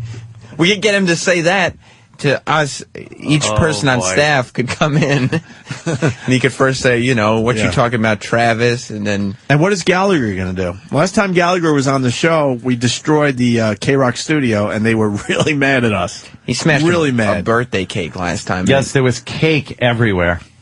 Look, he's smashing something tomorrow. Yeah. So you get with the you-know-who's down the hall. The upper management? Nothing but pleasantries. Yeah, okay. Upper. Nothing but pleasantries. We'll make sure that we have some kind of edible goodie that Gallagher can smash with the Sledge-O-Matic. What could he smash tomorrow? Isn't that funny? It's a Sledge-O-Matic. Oh. Let's force this company to put up plastic everywhere. Just tarps all over. Just doing the fishbowl. We could get all the equipment out of there. Ah, really? I think there's a sweater festival. yeah, we might have to. Whatever happened to the sweater festival? The sweater festival was moved to a performance studio that is not all glass, so it was contained in a smaller. The trumpet band and the sweaters were contained in a smaller, more secluded. What was the buzz in that show? Did anyone give a shit? No, but they did have cupcakes. These are pleasantries, Anthony. Pleasantries for the new year. I understand. Nothing but pleasantries. Only day 2. Back There on was vacation. Right. There was slightly more buzz about the homeless talent show than about the sweater festival. The sweater festival. He just laughed. Well, as well he should. I mean, it was probably a lot of fun. I didn't get a chance to hear it. Oh, I'm sure. There's no place on radio for a sweater festival. Jeez, I'm sure they love hearing this, given the fact that they had to give up the studio. They gave up their studio. For our fucking shenanigans. They were not happy that they Did they get a thank you from me or Ant? No. No. And we're going to keep it that way. Wow, we did. When we need your fucking studio, you move out with your dumb sweaters and trumpeteers and go somewhere else. Trumpeteers. They were not happy that we went into their studio. Yeah. While they were on commercial break and asked that they give up the sweater studio. You know what's the worst part of it is they said, no, there's no way. They said we've been promoting this for months. This is like a big deal for us. Yeah. You can't, and then we all know what happened. Mm. Smelly homeless people. Yeah, we thought of this idea 2 days before, and we're taking your studio. And that was and insulting your promotion. That was really bad when you think about it. I don't know why people in the company don't like you guys. Yeah, I think yeah, you're what hard to happened? deal with. You guys, I'm doing you. I'm doing a lot of thinking right now, and I don't see the bad in that. You're thinking it over and just You said when you everything think about pans it, and out I was still? like, all right, I'll think about it. No, move out of our way. Lucky you still work here. We could get you fired. Jesus. He did if you give us a solid. No, they gave us a solid in the end, but they should have right away said, I'm sorry, you guys are an amazing radio show, and yes, I will move out of the way for you guys. Yeah, that always happens in radio. There was a little too much, It seemed like they did us a solid under duress. Well, next time it better not be under duress. Or else. Or else is right. That's right, Sam. But yeah, I mean... So Gary Coleman and Gallagher. And Gallagher in one show. Damn, man. What are you going to wear for the big show tomorrow? They're both in live? No. No, Gary Coleman's on the phone. Gary Coleman is Jesus a Christ. phoner. Shh, don't ruin it. Is it just going to be this big giant phone? He's going to be on the phone, Anthony. You guys have done, phoners with Gary Coleman. He's going to be on the phone He's a good tomorrow. phone guy. What time is he calling tomorrow? I'm not sure, but hopefully earlier, I would think. I would think earlier the better. I'm taking early bets. I say 2 hours. That's all I'm saying. Oh, my God. I say 2 hours. I'm glad he's calling because I don't like looking at his fingers. They creep me out. What about his ankles that stick out of his Crocs? Yeah, He's yeah. wearing tiny he's little wearing Crocs. And my money's on 2 hours. Yeah. 2 hours. That's how long you think you'll interview him for? Yep. 2 hours. Wow. Yeah, oh, believe me, I know. Okay, you do know. Wow. And Gallagher. He's actually very Oh, you can see his entertaining. little nubby toes through the holes in the Crocs. He looked so frail, too. He looked like he might fall off the chair and break.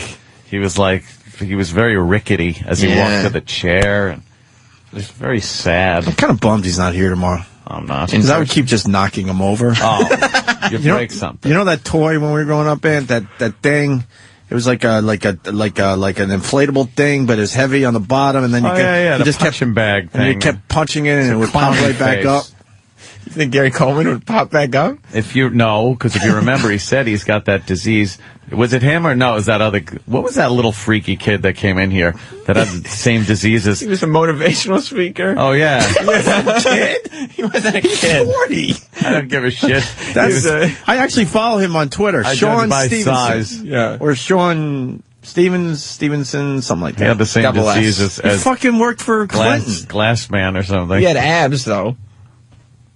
He had terrible brittle bones, but abs. He was a success story. Abs, those were broken ribs that had settled in his stomach. Who was that kid with that kid who was breakable? Those were his internal organs poking through his skin. Yes. He was on here for like an hour talking about how he overcame all this. He talked like this, so I thought he was a kid. Dude, I like the guy, actually. Really? I follow him.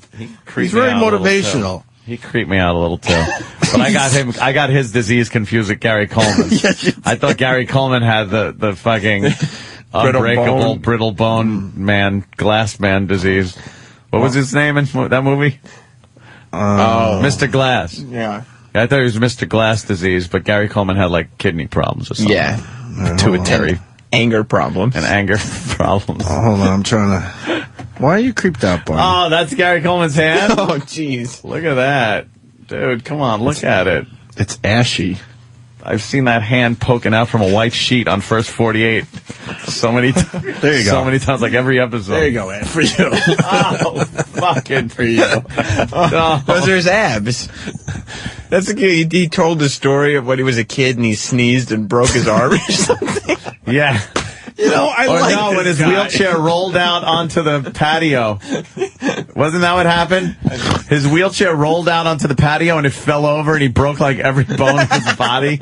And the ambulance came and they tell him, no, don't pick him up or something. He's so fragile. The guy's like fucking fine china. It's like crystal. Just waking up in the morning, he breaks a bone. Oh, damn it. Oh, my God. Imagine how frustrating that is. Old fucking champagne flute stem legs. They could never take him to the hospital. He said, like, his parents would just have to, like... Yeah, just throw him in bed and hope he heals. Stop moving away. And he wound up healing like fucking a turnip. Poor little fucker. But now that I look at the picture, that's not abs. That is individual ribs sticking out. Yeah, those are not abs. I remember him lifting up his shirt like this to show us that he had abs. Because he works Should I retweet out this picture today? Definitely. Please. He said he had no problem getting chicks. He's just banging. Oh, yeah? You know. He's going crazy, just banging chicks. Yeah. What should I write? This is the little thing we're talking about. Oh, my God. I love how we do these things, and you started saying, I like the guy, he's motivational, and now you're just, this is this it doesn't take long for us to just turn right around. I like the guy, motivational speaker. I'm going to tweet this freak. He's probably following you, and he'll look at him and be like, what?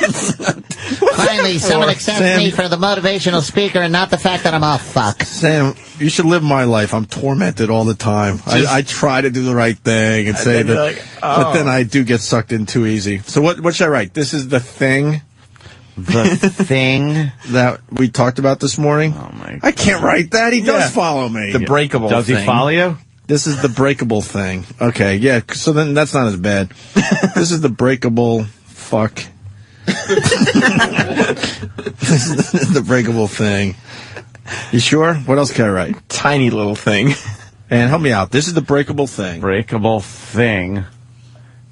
That we were making fun of this morning. Yeah. To make ourselves feel better. Feel better about ourselves. Yeah. All right. That might help. This to make us feel better about ourselves. Because he's a motivational speaker. He can understand He's motivating us. He could take it. Remember, us feel this is the good. breakable thing that we made fun of.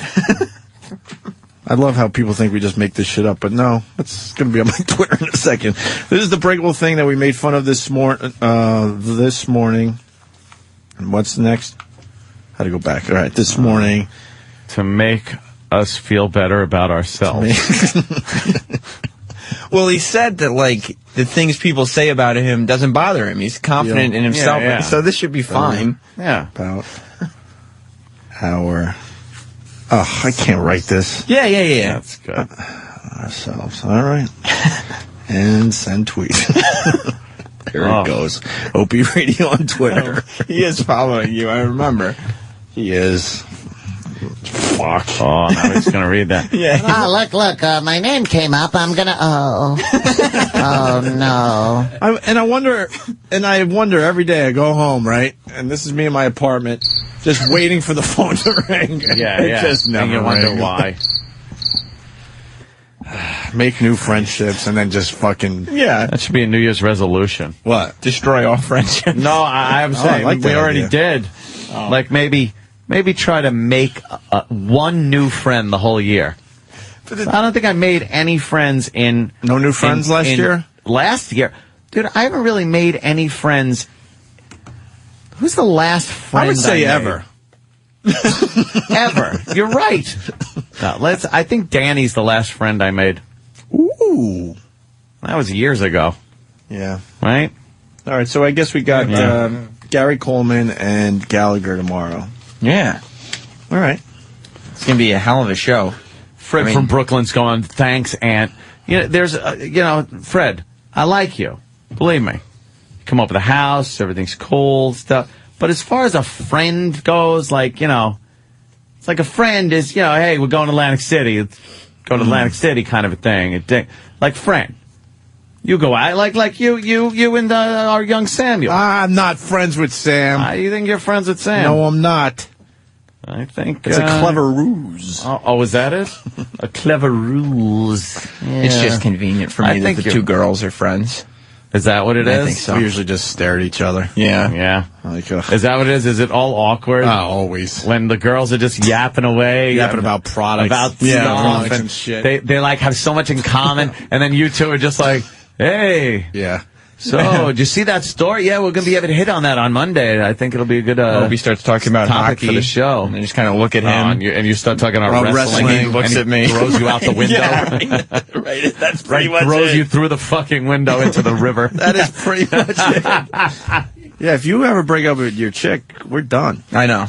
Yeah. That's probably why you're hanging That out. happens. Yeah. That happens with a lot of relationships your friendships are based on your relationship. Right. Like, sometimes you get some of the friends and the girl gets others, and sometimes you just don't get any. And she gets them all, and sometimes you both don't get any, which is the way I like it.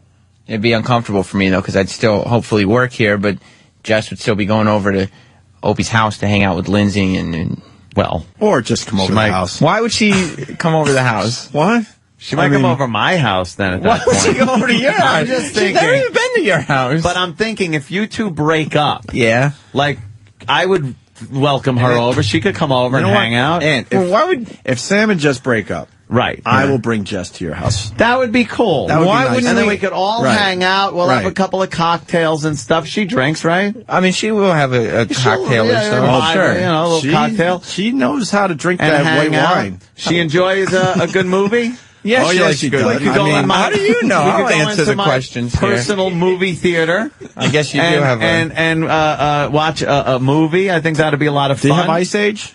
I got everything. Yeah. She likes Ice Age. And Definitely. then if you break up during the warm weather, I'm predicting some jacuzzi time. Well, she actually likes to go the jogging. heated pool. She likes to go jogging early in the morning. How do you know all really? these Yes. all these fun I'll facts? just chase her around the house then.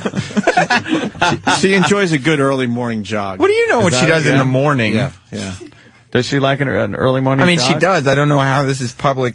That's kind of sexy, though. Does she come in like kind of a little out of breath and a little sweaty, maybe a little She bit? gets a workout That's in. kind of that's pretty sexy. When she runs, she has her hair in a ponytail. So. How do you know how she has her hair? It swings back and swings. forth. This is the morning. How do Real you know? cute and everything? How do you know cute. this? Damn. Yeah.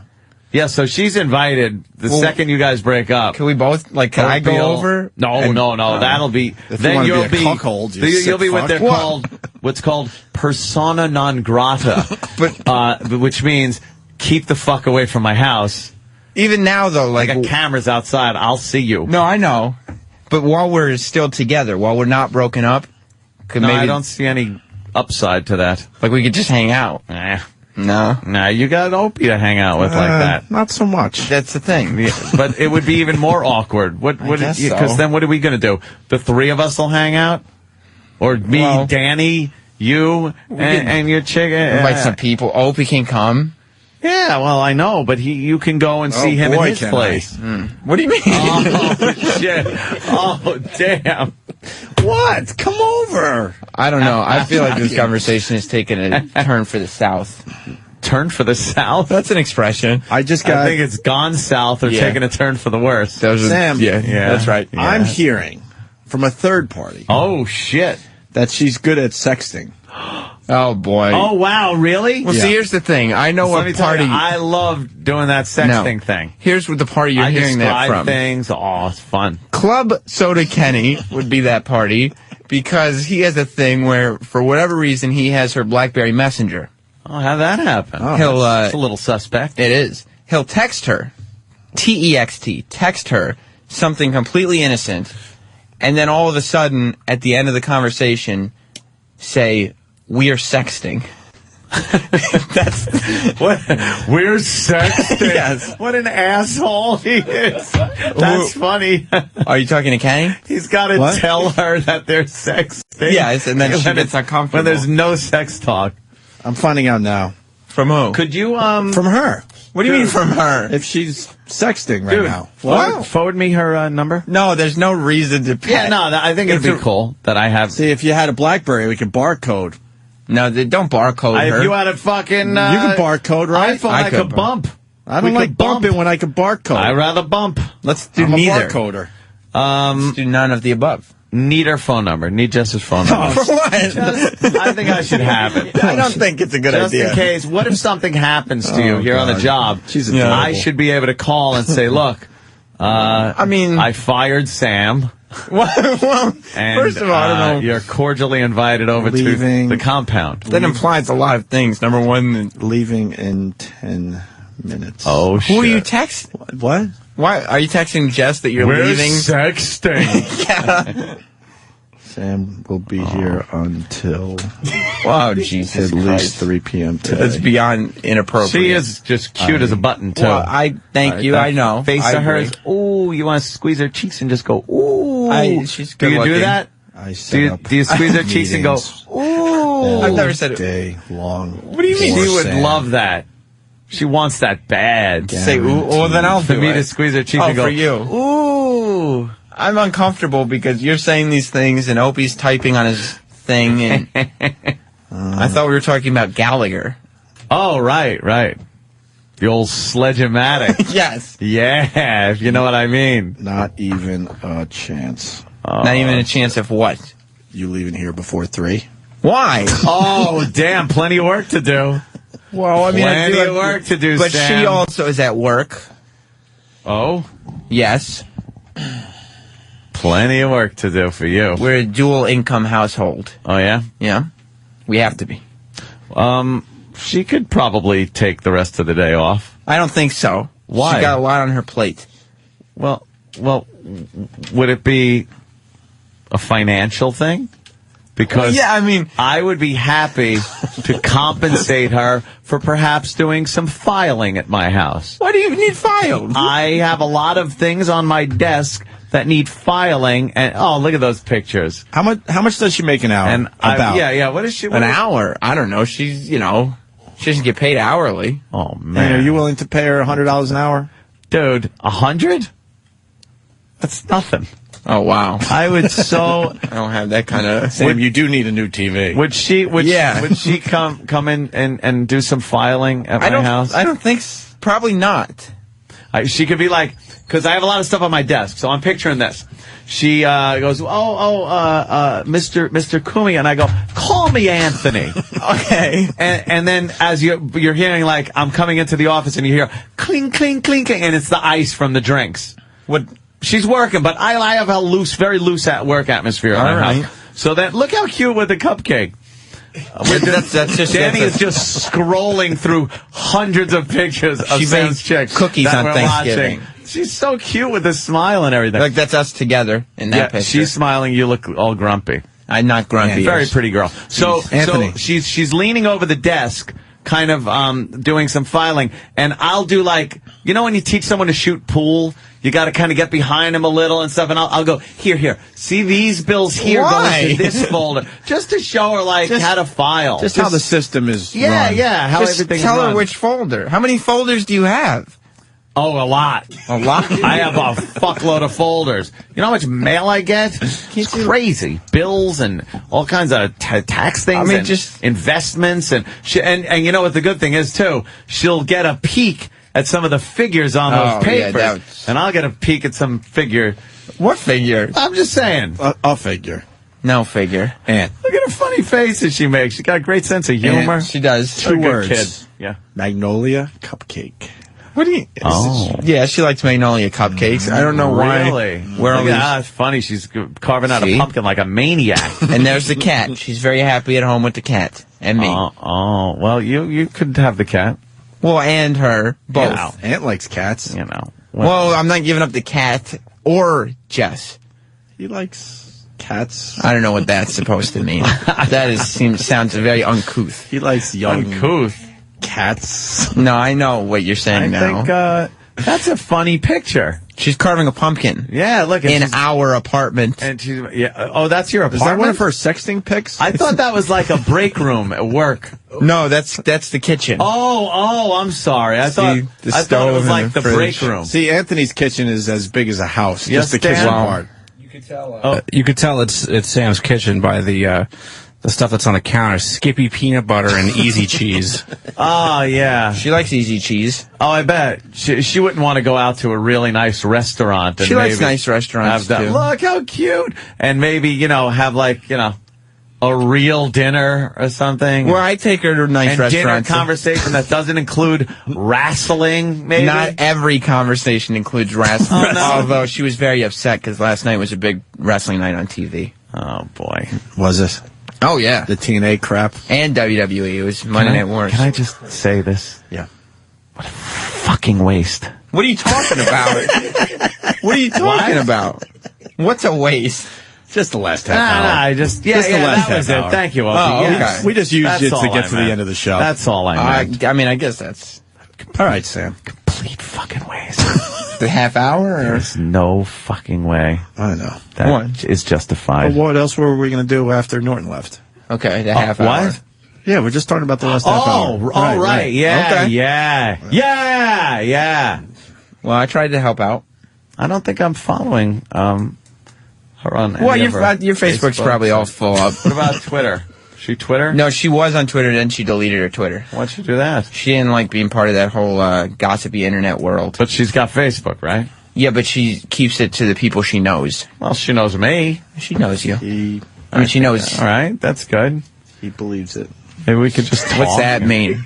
I heard you whisper that. What? You did it into a microphone, and I have headphones on. I'm just telling her something. You said he believes I'm just writing her on Twitter. Chill. She's not on Twitter. You must be writing her on Micro Messenger. Hence, he believes it. Oh, Jesus. Oh, boy, yeah. See? Well, No, I'm happy for you, too. You've been together how long now? Over 4 years. Wow, over 4 years? What is wrong with me? Why? What did you I do? just checked my Twitter. This is the breakable thing that we make fun of this morning to make ourselves feel better about ourselves. Oh, it's up there. What is wrong with me? Oh, that poor man. All right, let's get out of here. All right, let's get out of here, everybody. But Sam, hard at work. Hard at work for how many more hours hours you got here? Oh, you're Just here until wondering. like 6. The support staff, yeah. I'll be here till... Put it this way, it's going to be dark by the time you leave. That long? Yeah, I think you're very, very busy. I mean, we're not in Jocktober. Very busy. All right. Well, I mean, if you guys have assignments, I would gladly... What kind of wine was that? What wine? Nothing. She prefers a white wine. No. What? White wine? Oh, white really? wine. Oh, that's good. Really? I don't know. I'll tell you What exactly. are we talking about? How do you know? I'm just writing down a flavor. Keith, pick up.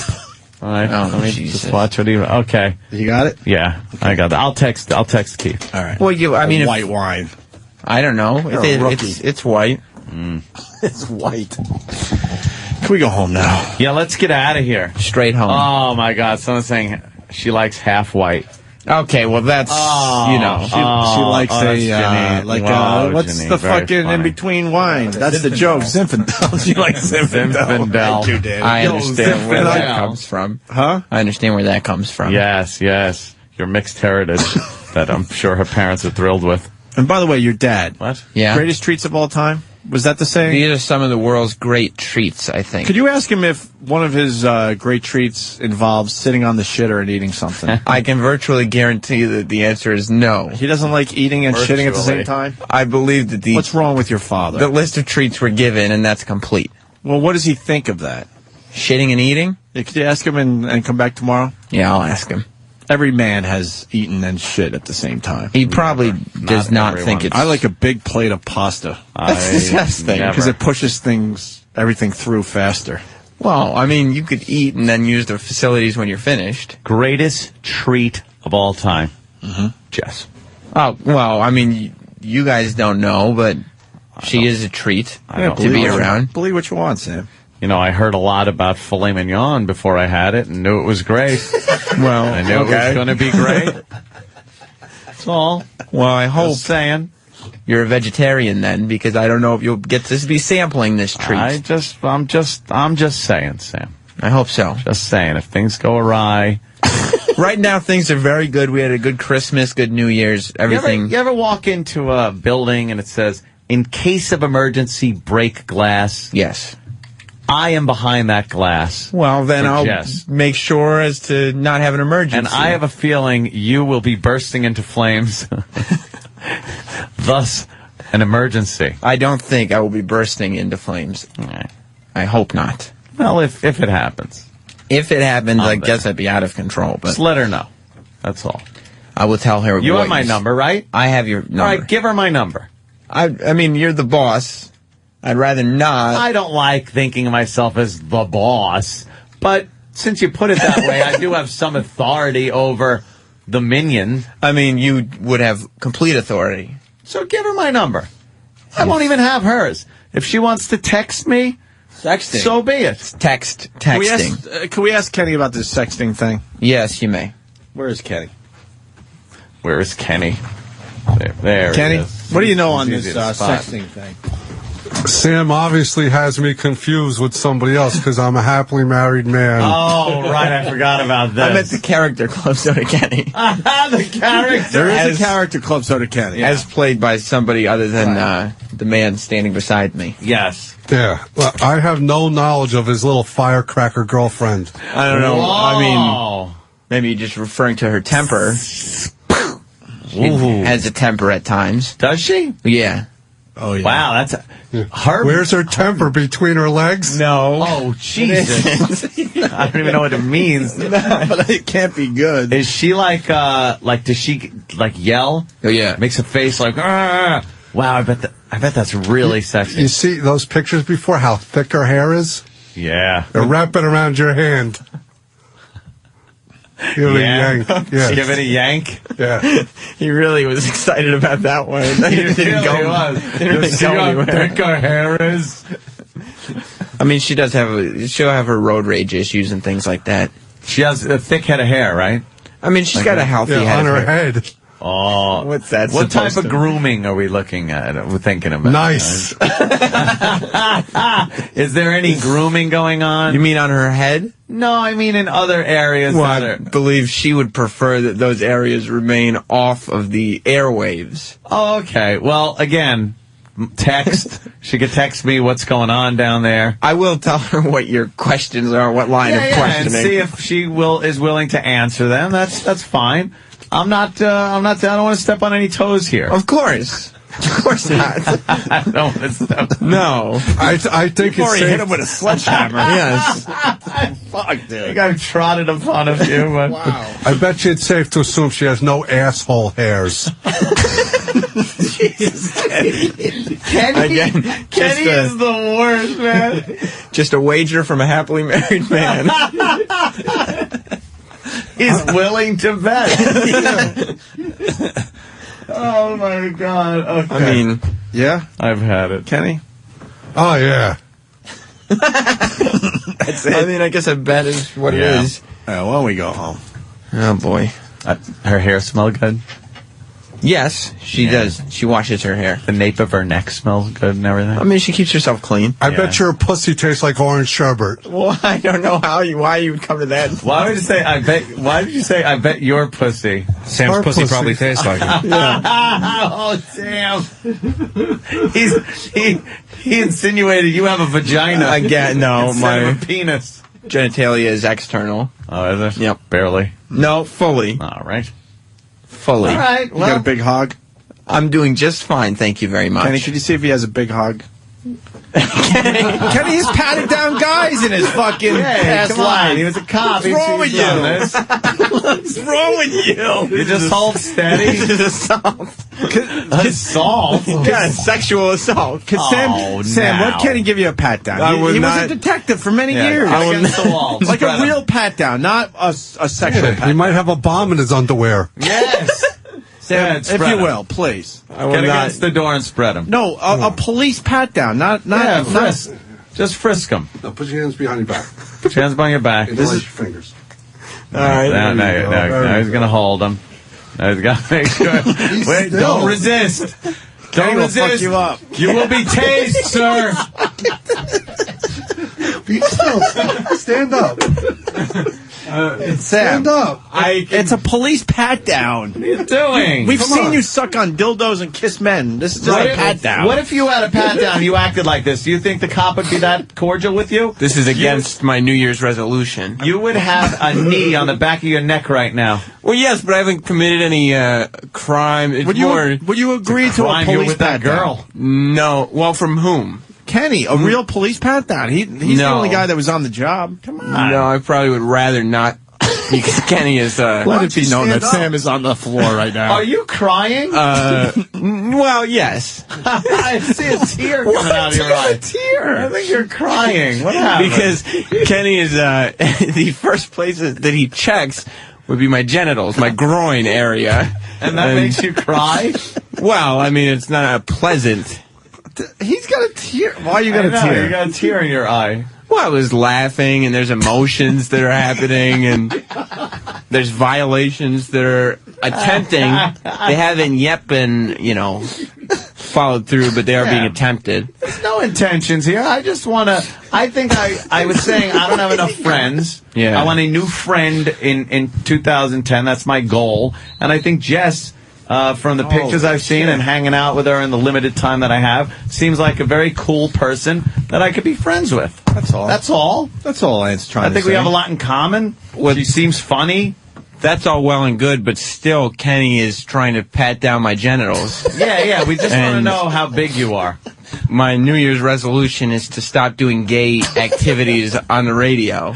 If that has to be a resolution, just forget it. That's never good. It doesn't. What do you think? How do you work for the show if that's your New Year's resolution? Yeah, really. Well, I do other things. And what's a day? Like, that's just a made-up day, New Year. What does that even mean? E-Rock was smelling our index fingers today. Yeah. Well, let's have E-Rock get a genital pat down then. So it's like, oh. All right, get E-Rock.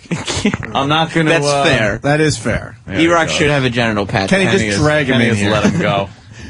I've been forthcoming with information today, so I think that E-Rock should be the one who gets a genital pat I've down. been forthcoming with the... It's not gay. Of course not. How many times did you do the Pat police down. pat down over the years? Countless. And believe me, the genitals are the place you have to check the most That's where they thoroughly. hide, because they assume that they're not going to touch there. Yeah. Here comes E-Rock. Here comes E-Rock. I'm under suspicion of no... E-Rock, would you mind if Kenny gave you a legit police pat down? For real. There's no shenanigans here. Well, I mean, he does go for the genitals. No, But it's a he's police got pat it. down. Yeah, you've seen it on Cops and on all those shows. You know what it's... Kenny, do you swear that's a police pat down? No funny business. Yeah. It's authentic. Yes. All right, it's authentic, E-Rock. Exactly. Okay. All right, here we go. E-Rock's going to get the police pat down. Put your hands behind your back and lace your fingers. There you go. Very good. Does that move hurt, by the way, Sam? Yeah, well, because it depends, because he can squeeze...